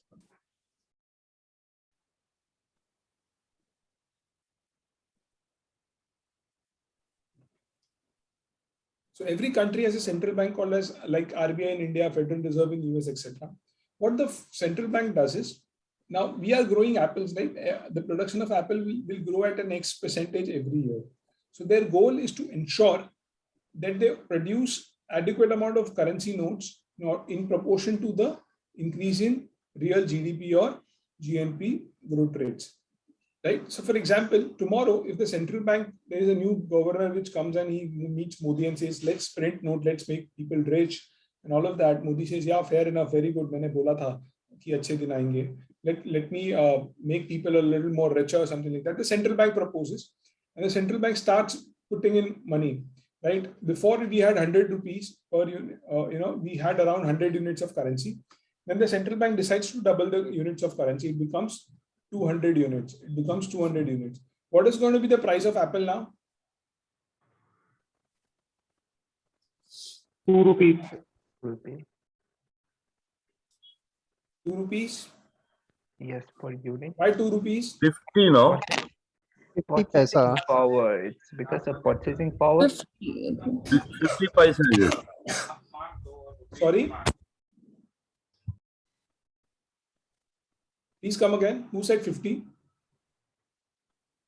I said 50 because half the units. Yeah, me too, Abhishek. I said 50. Why 50?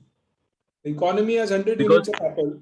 The total unit of currency in the system is 200 units or 200 rupees. Yeah, but now that the units of currency have been doubled, whereas the apples isn't doubled, no? Yeah. So So whose that price means should go up? I didn't get you. So what should be the price of one apple now? 50, that is what I guess. So what you're saying is 50 into 50, 100 into 50, 100 apples into 50 will be 5,000 units of currency? No, not in that way. So? In the first example that you mentioned, 100 apples is equal to 100 units of currency, rupees. See, And what I'm saying is we there are reached to a 100 rate of apples. one. There are One 100 apples in the country, and there are 100 units of currency, right? and the rate was 1 rupees. So per one apple, and if you have the money, then normally, ideally, one apple will be equal to 1 rupee. Okay. Yes. Yes. Now tell me. Now, if the So when government prints more units of currency, see, when I was a Yes. kid, I'll tell you, I used to think the government, RBI should, why doesn't RBI starts printing money? If it starts printing money, everyone will be so rich, no? Everyone will be so prosperous. Why do we need to, not print money? Yes, Abhishek, because it is totally related to demand and supply. So if Apple has 100 units and currency has 100 units, so both the price and the apples will be equal to let me say 1 equal to 1. Now, if the currency units gets increased, then the apple price will increase. Suppose one apple equal to, it would be 2 rupees. Now, if the apple production has increased to 200 and the currency of unit is 100, then per apple would be costing 0.50 paisa. Yeah. You're bang on. You're 100% right. So it's because like printing money will decrease the purchasing power. Yes. It 100%. increases the inflation in the country. Yes. 100%. 100%. Now, there will be chances where printing money might not immediately realize in increasing prices, because the money needs to reach people and they need to start, venturing out and start buying the stuff. There will be chances when for a quite period of time, the money was lying in my own bank account, right? And I never went around spending, I never went around spending that money. You getting it? So printing money is not a solution here. So what does the central bank supposed to do? But every year my production of apples is going up by 10%. Central bank wants to maintain the price level. Central bank wants to maintain the price level have a very small inflation in place, like around 5% or something like that, and not more than that. So if the prices of the apple are going, if the total number of apple next year is expected to go to 110 rupees, then the central bank RBI will try and increase the number of currency by 10 units, so that the price is stable at around 1 rupee per apple. You getting it? You got the last point?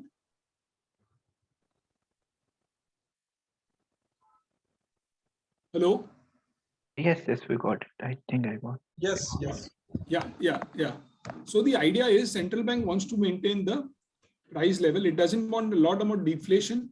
Deflation is when the prices are coming down. Inflation is when the prices are going up. It doesn't want very high inflation. It doesn't want very high deflation.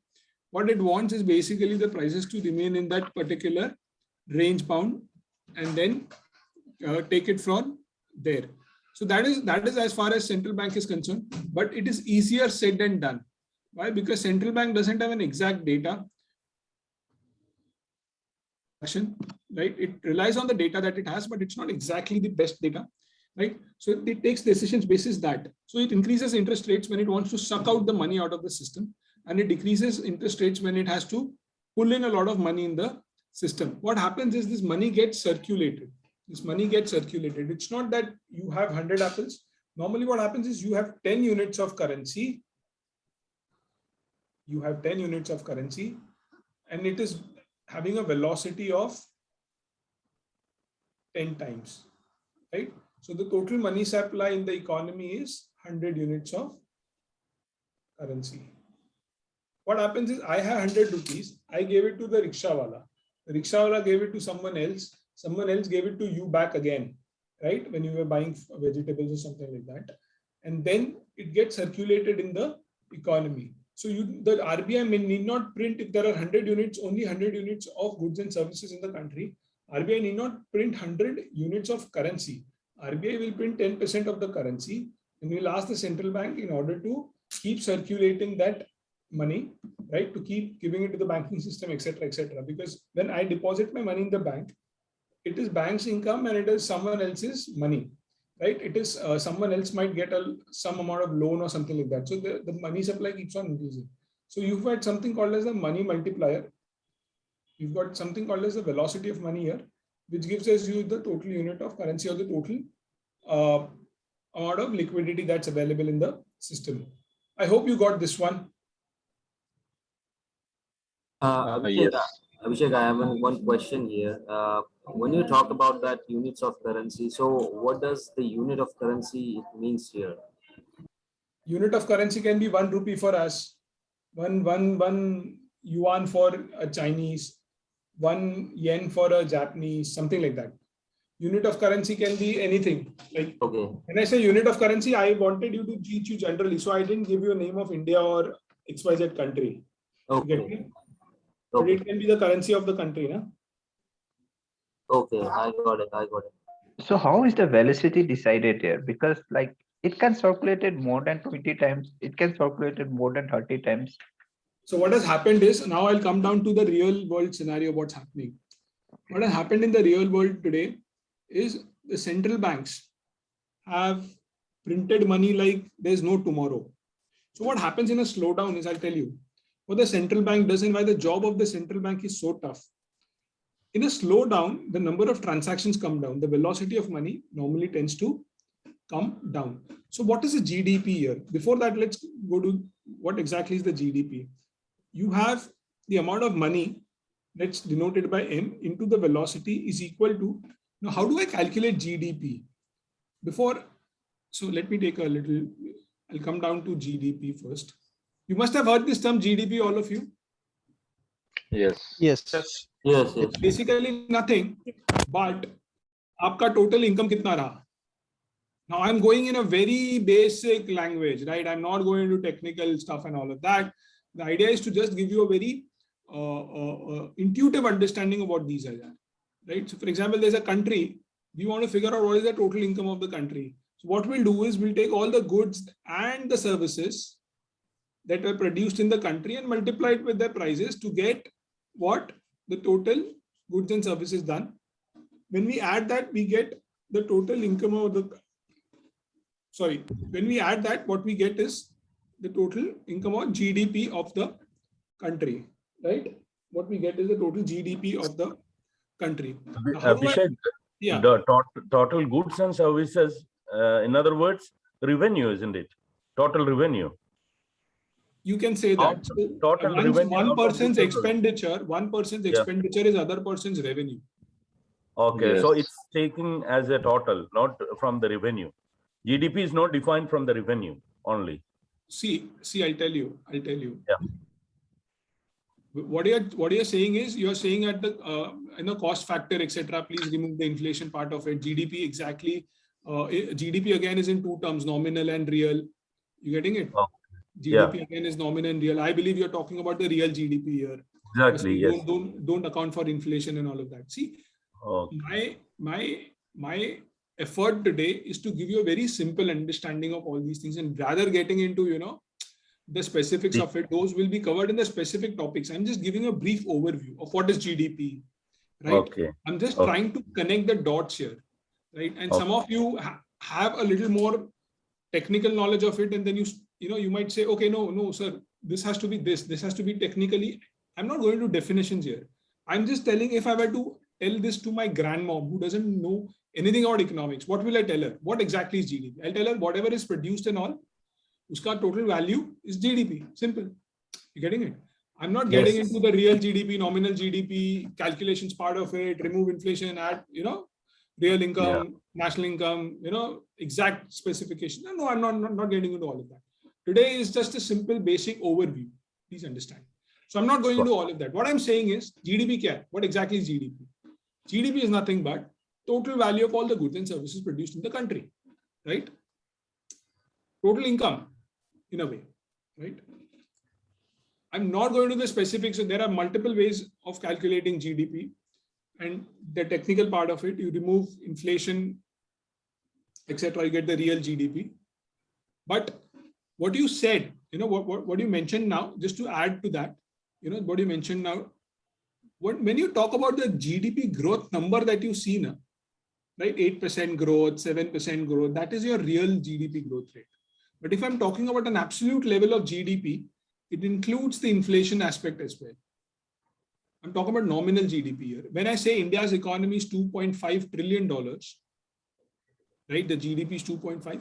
This includes any increases in price level. I'm not talking about purchasing power parity. I'm not going into those details at this point of time. very layman term, what are the total goods produced in the country, what are the total services produced in the country, and multiply it by the price at which they were produced. Obviously, the profit has to be calculated only once. You add all of that, what you get is the GDP. I wanted to come down to this particular equation. That is the reason I mentioned about GDP, right? So what exactly is GDP? The total amount of goods and services, right?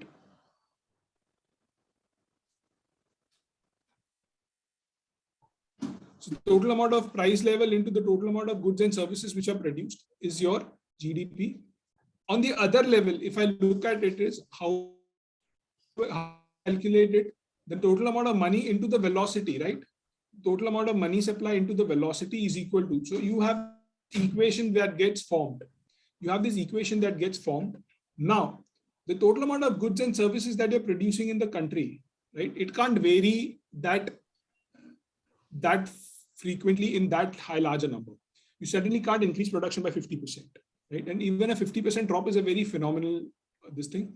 What keeps on changing more low is the price level. You know, the prices can increase, the prices can decrease much faster.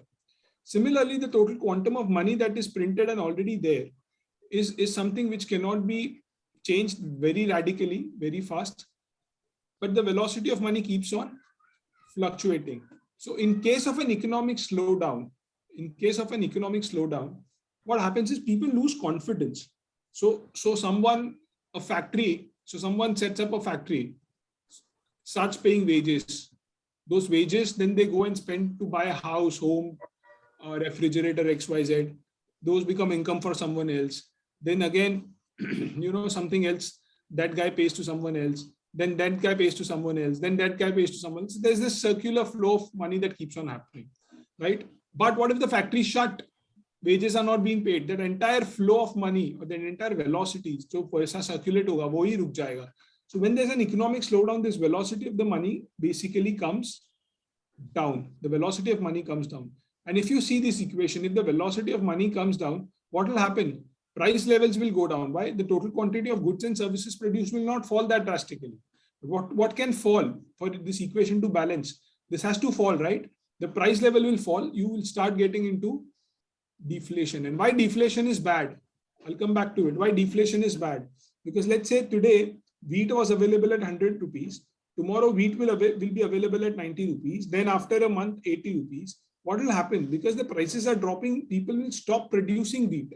Farmers will say it's not that profitable, boss. The prices are dropping. Let me not produce wheat because by the time I start selling it, it's going to be very less. Now, if they stop producing it, don't you think the prices will just later on shoot through the roof? Yes, they will. And it will create its own sets of problem. Plus, there will be shortages in the economy, right? So deflation is bad and they don't want the deflation to happen. So what can the central bank do? The velocity of money is coming down.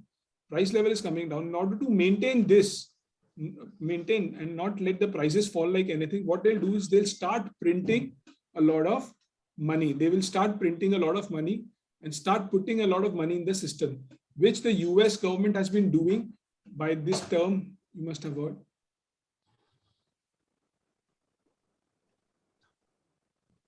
QE. Have you heard this term? Yes. News mein, kahin pe bhi. Yes. Right? So what they're trying to basically do is they're just trying to pump up M because V has fallen so that the GDP doesn't fall much. There is no price level don't fall. We don't get into a deflationary cycle, right? So they'll start printing money. They'll keep on printing money and account for this reduction in V, right? Account for reduction in V so that the total GDP doesn't fall much, right? That's what's happening in US, etc. If you see their graph, I don't have it right now with me. I'll share it next time in the lecture. You'll be shocked by the balance sheet expansion. The amount of money that they've printed is insane, and that money now, and the interest rates are almost zero there, right? 0% interest rates, negative in case of some instances, right? Some countries, some instances. So you have this crazy amount of. You have this And what's crazy the hello? And what's Yeah. the rate of inflation over there in the US now? If they keep printing money. Now it has gone up. Now it has inched up above 2%.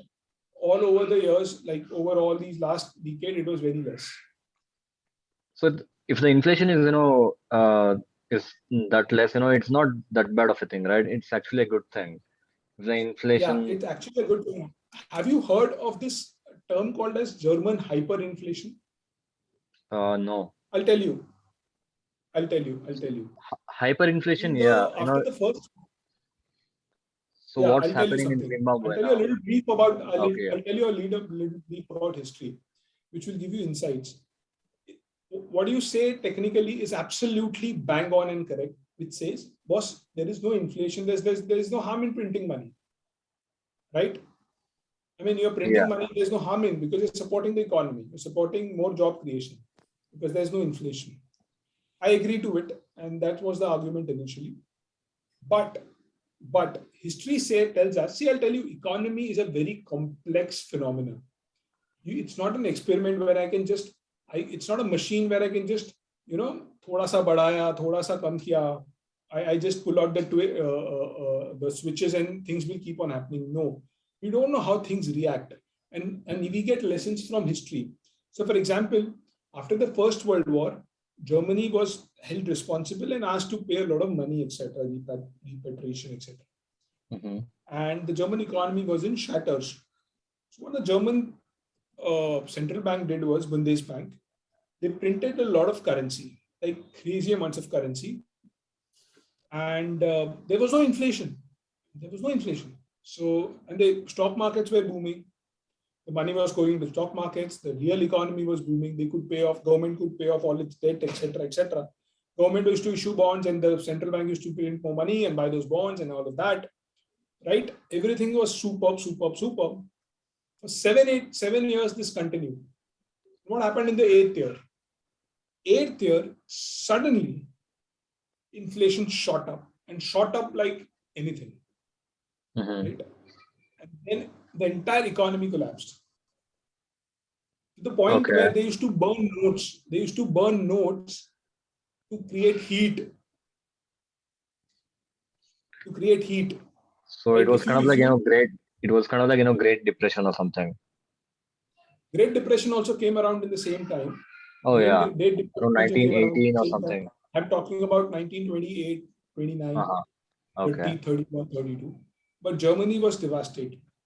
That is one of the reasons what happens is suddenly the value of money became absolutely zero. So you must have saved for your retirement, right? You had a crore rupee lying in your bank account for your retirement and you were supposed to get 5% FD interest every year and your money and you would have met all your expenses. Suddenly you found that crore rupee is not worth even 10th of what it was. With those 5 lakh rupee FD interest that you're getting, you can't even buy your basic commodities for your household, right? Because inflation is shot up. So all the savers lost everything that they had, right? The entire economy was in a mess. Deflation, no one has an ability to buy anything. Shortages start happening and all of that start happening. One of the reasons they say that Hitler came to power is because of all these economic problems, right? So we don't know. Now that inflation has started picking up in US, still the central bank is not that actively taking money out of the system. One of the reasons that is happening is because the governments there have taken so much loan, right? That if the money is sucked out of the system and interest rates are kept to rise, the governments will go bankrupt. The companies there will go bankrupt. Companies are also highly indebted, the corporate sector, right? So what happened was, you have given steroids and very heavy medicines when the person was very, very sick. Now the person has got addicted to those things, right? He's not ready to let go of it. And someday they'll have to let go of it or else they're going to be hyperinflation. And when that happens, it's going to create a lot of ripple effects in equity markets and all other places. There's a saying by Warren Buffett, you come to know who was swimming naked only when the tide runs out. So there's a lot of cheap money which is circulating. And one of the reasons you have this superb stock market rally, you have this absolutely crazy valuations in the startup space, and all of that happening is because there is a lot of money lying there, right? So they don't know what to do with the money. So it's kind of going into riskier and riskier assets, stocks, startups, XYZ. I hope you get what I'm trying to say here. Any questions? So I understand what you were trying to say, what you were trying to tell. Okay, no questions about that now. I mean, we will discuss all of this in detail as we go on. My job today was to give you a very brief overview of, of financial markets and stuff like that, which I believe I'm doing it right now. And I'm going a little more detailed where I feel I can give you a broad understanding and stuff like that. Right? Any questions, guys? Also, isn't that what happening in Zimbabwe right now, like hyperinflation? Yep, Zimbabwe already hyperinflation happening. Venezuela hyperinflation happening. Yeah. I hope it doesn't happen in US. I seriously hope it doesn't. I don't know. Abhishek, I have a question here. Yeah, please go ahead. Yeah.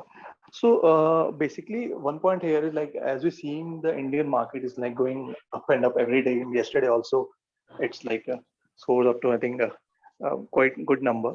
So what do you think? Like, it's a kind of an artificial increase, or it's a genuine increase? See, the answer is both. Okay. We, as an economy, have gone through a deleveraging cycle. Now, I'll not go into that details because I'm going to leveraging cycle, deleveraging cycle. So we are at the best time it's ever been in terms of corporate balance sheets, etc. So the earnings have improved. Our economy is not like US or Japan or Europe. Our per capita income is very less. We are still growing, and we are going to grow even faster going forward. So fundamentally, we are doing very well, and we should be doing even better going forward. So the stock markets are pricing in that, a good amount of growth coming forward. At the same time, there's a lot of cheap money flowing all around, right? The cost of money is distorted, right? They'll be very happy if you can give them 5% return. So they're jacking up the prices. They just kept on buying. So it's a mixture of both, fundamentally, plus a lot of cheap money floating around. Mm-hmm. And also, from the last year, the Sensex, points have been gone up like anything, like it's almost double now. So is it because of, government of India issued currency again? Like, Government of India hasn't done any large QE or anything of that sort. A lot of money is coming from abroad by FIIs. Okay. A lot of money from domestic savings is also going into equities. So Abhishek, one point here again I have here is, as of now, the things are coming very glamorous. The numbers are growing very wonderful. So what do you think? Like, we are into the same situation which the US has gone in 2008, or this kind of situation, based on the data and analytics part. So what the next 5 years or 2 years at least, you see, like where the economy It's very difficult to predict all of this. See, it's very difficult to predict all of this in terms of where the market will be. But I can tell you for sure that we are at the cusp of a next capex cycle revival. I'll tell you something, right? So, for example, how cycles happen, how economic cycles happen, etc., which we were which was going to discuss. Just a minute.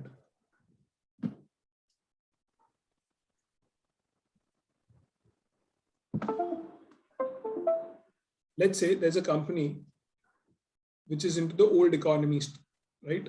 It's a very heavy asset intensive business, right? Heavy asset, matlab bahut bada factory and all of that, right?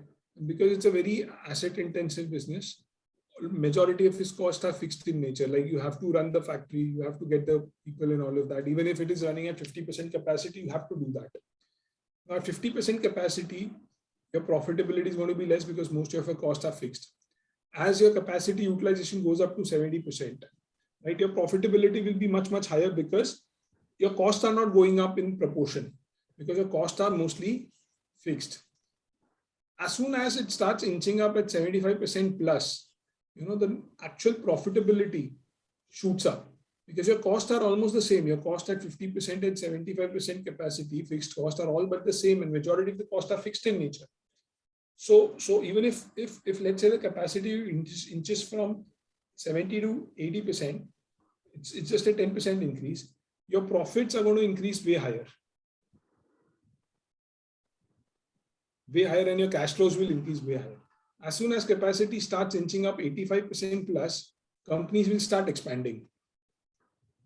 And when a company starts expanding, it does what we call as capex, and it creates a lot of jobs and other income for other companies, which in turn creates jobs and income for other countries. And there's a domino effect that starts coming in, right?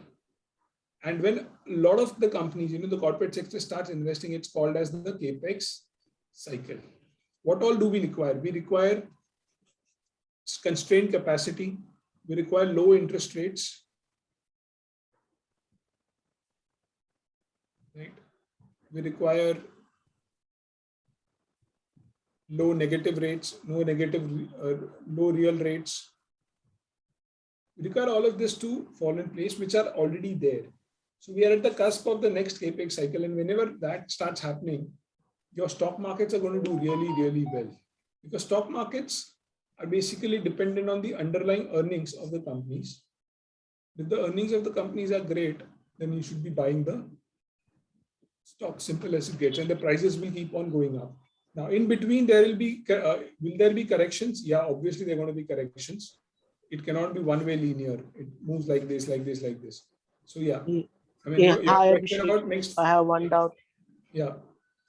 So what about the purchasing power of the consumer in Indian markets? I mean, not just, you're saying that because of the capex thing that I mean, things will get better, but the consumer must have some purchasing power, right? People are debt ridden in India, most of the people. So if you look at the FMCG sector, I mean, how do you think the purchasing power will impact all this sector? What happens is when companies start expanding and they become more profitable, they pay higher wages to the people, higher bonuses, etc. And there's a domino effect for the entire economy.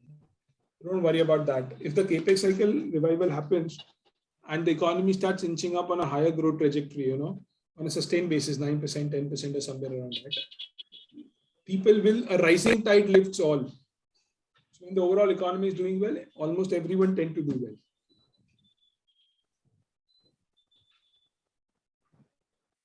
Hi, Abhishek. Yeah, please go ahead. Can you tell me about the concept of interest rate? Yeah. And how interest rates?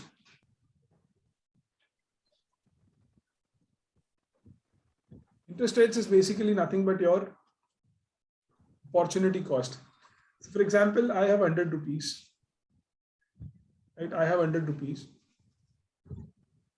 I'm lending it to my friend.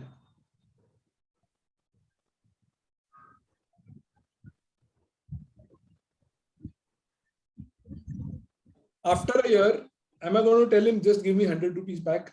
No. I'll say give me 100 rupees plus something more above it. And why is this something more? This something more is to account for inflation.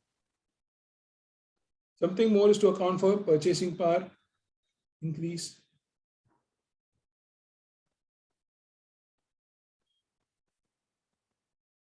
Right? I would want him to give him 110 rupees because 5 rupees to inflation ही हो जाएगा और 5 rupees मैं चाहता हूँ कि मुझे real interest rate मिले. Right? Because I'm not having my vada pav today to save this 100 rupees so that I can have a little more of vada pav after a year. This is the concept of interest rates. Now, interest rates act as an anchor to all asset prices in the economy. What do I mean by that? Because interest rates, what happens is every asset price is influenced by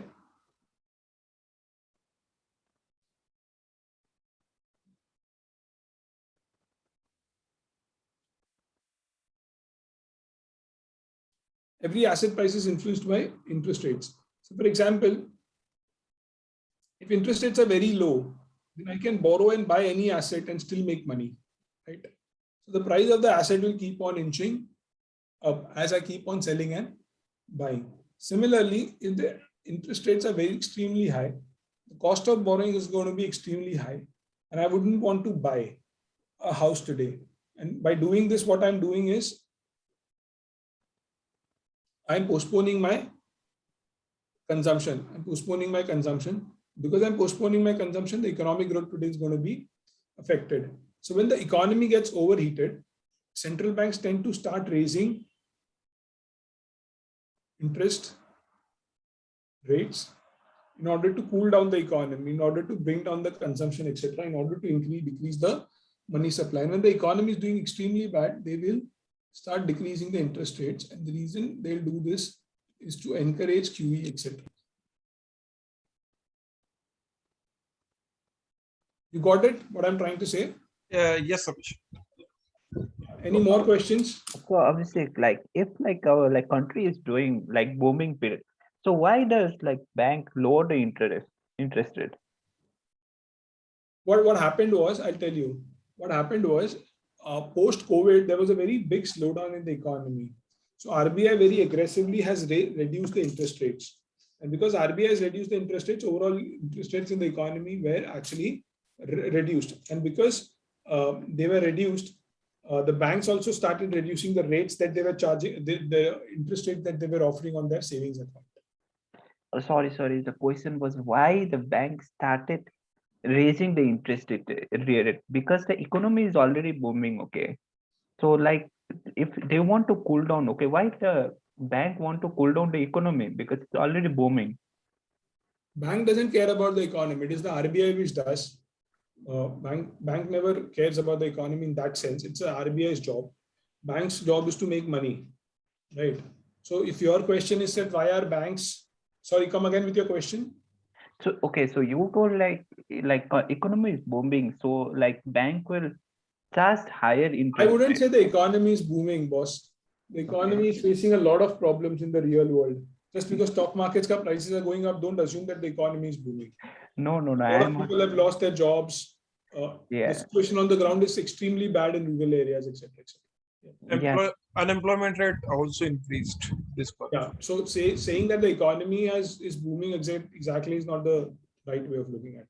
So I just want to know why does like bank charge higher interest rate when the economy is booming? It's not like now or any time.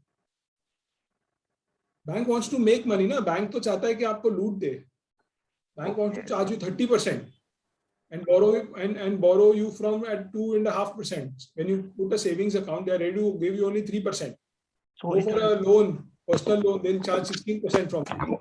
Bank is a financial entity, it's a commercial entity, wants to make money, so it'll keep on try and get you to pay a little higher.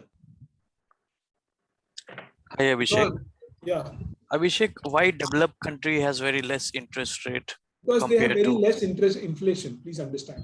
I told you, what are the two factors that go into deciding what should be the interest rate? Inflation and the purchasing power increase, right? If the inflation is less, normally developed countries have lesser inflation. Developing countries have a higher inflation, normally. So if their inflation is less, obviously their interest rates are going to be less. Yeah. That is the only reason.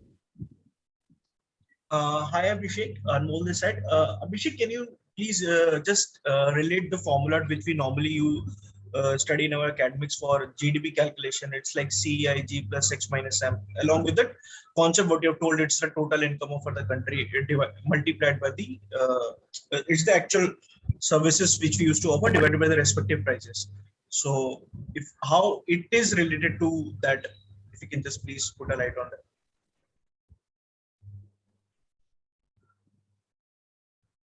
See, what happens is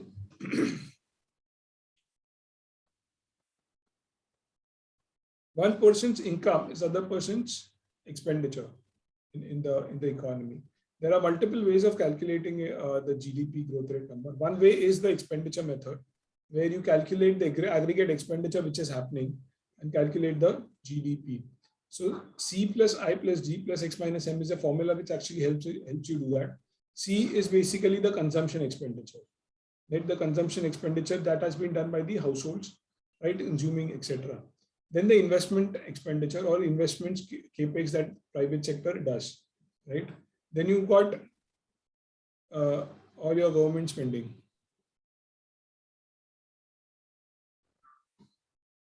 And then you have X minus M or the net exports.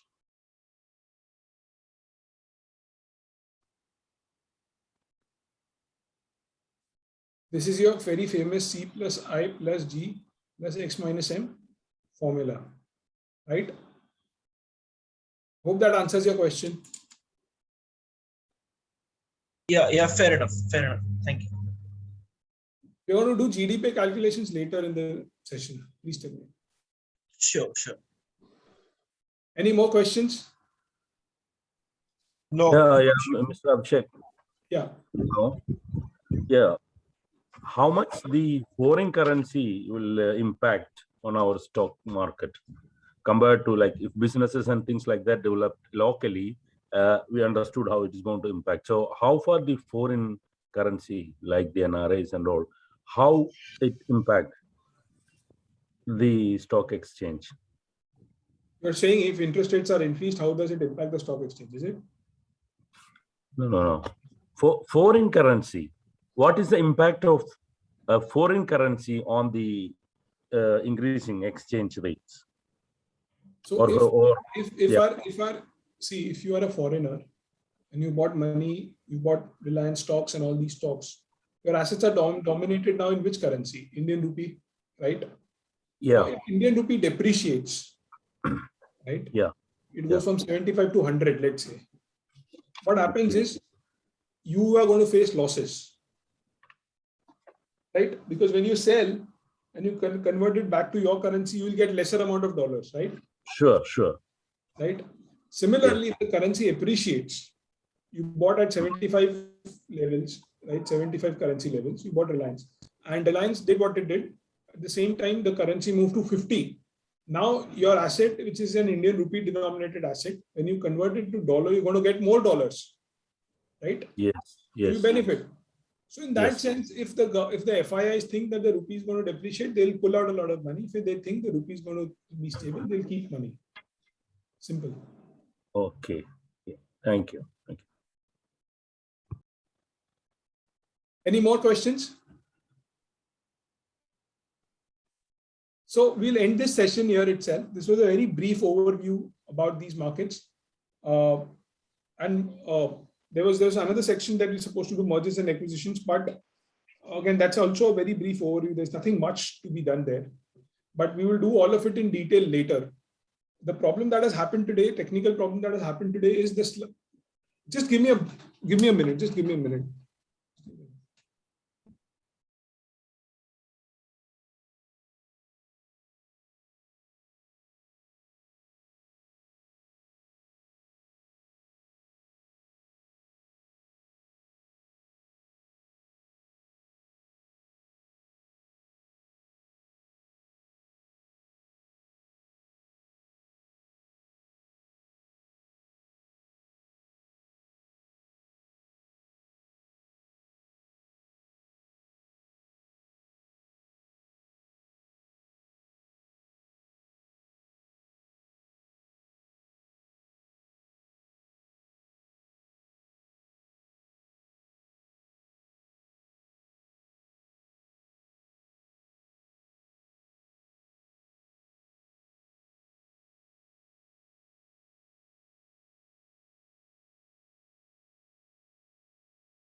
Hi, am I audible?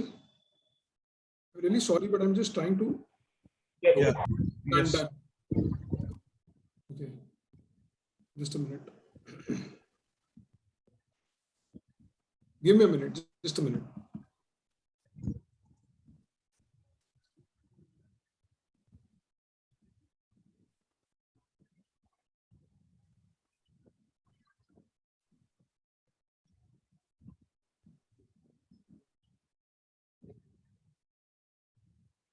Just a minute, guys.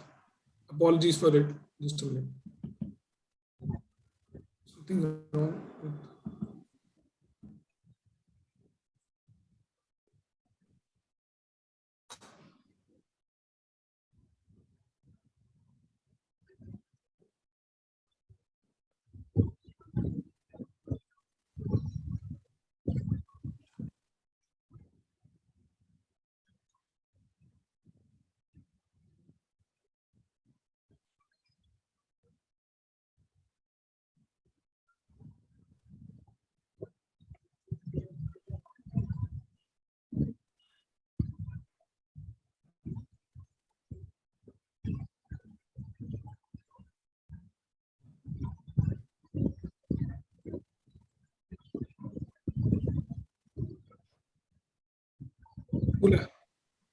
Just a minute.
I'm facing some trouble with my laptop.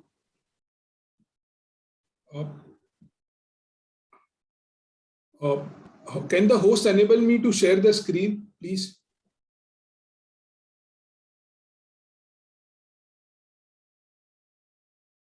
If the host can hear me, can you please enable me to share the screen, please? I'm not the host.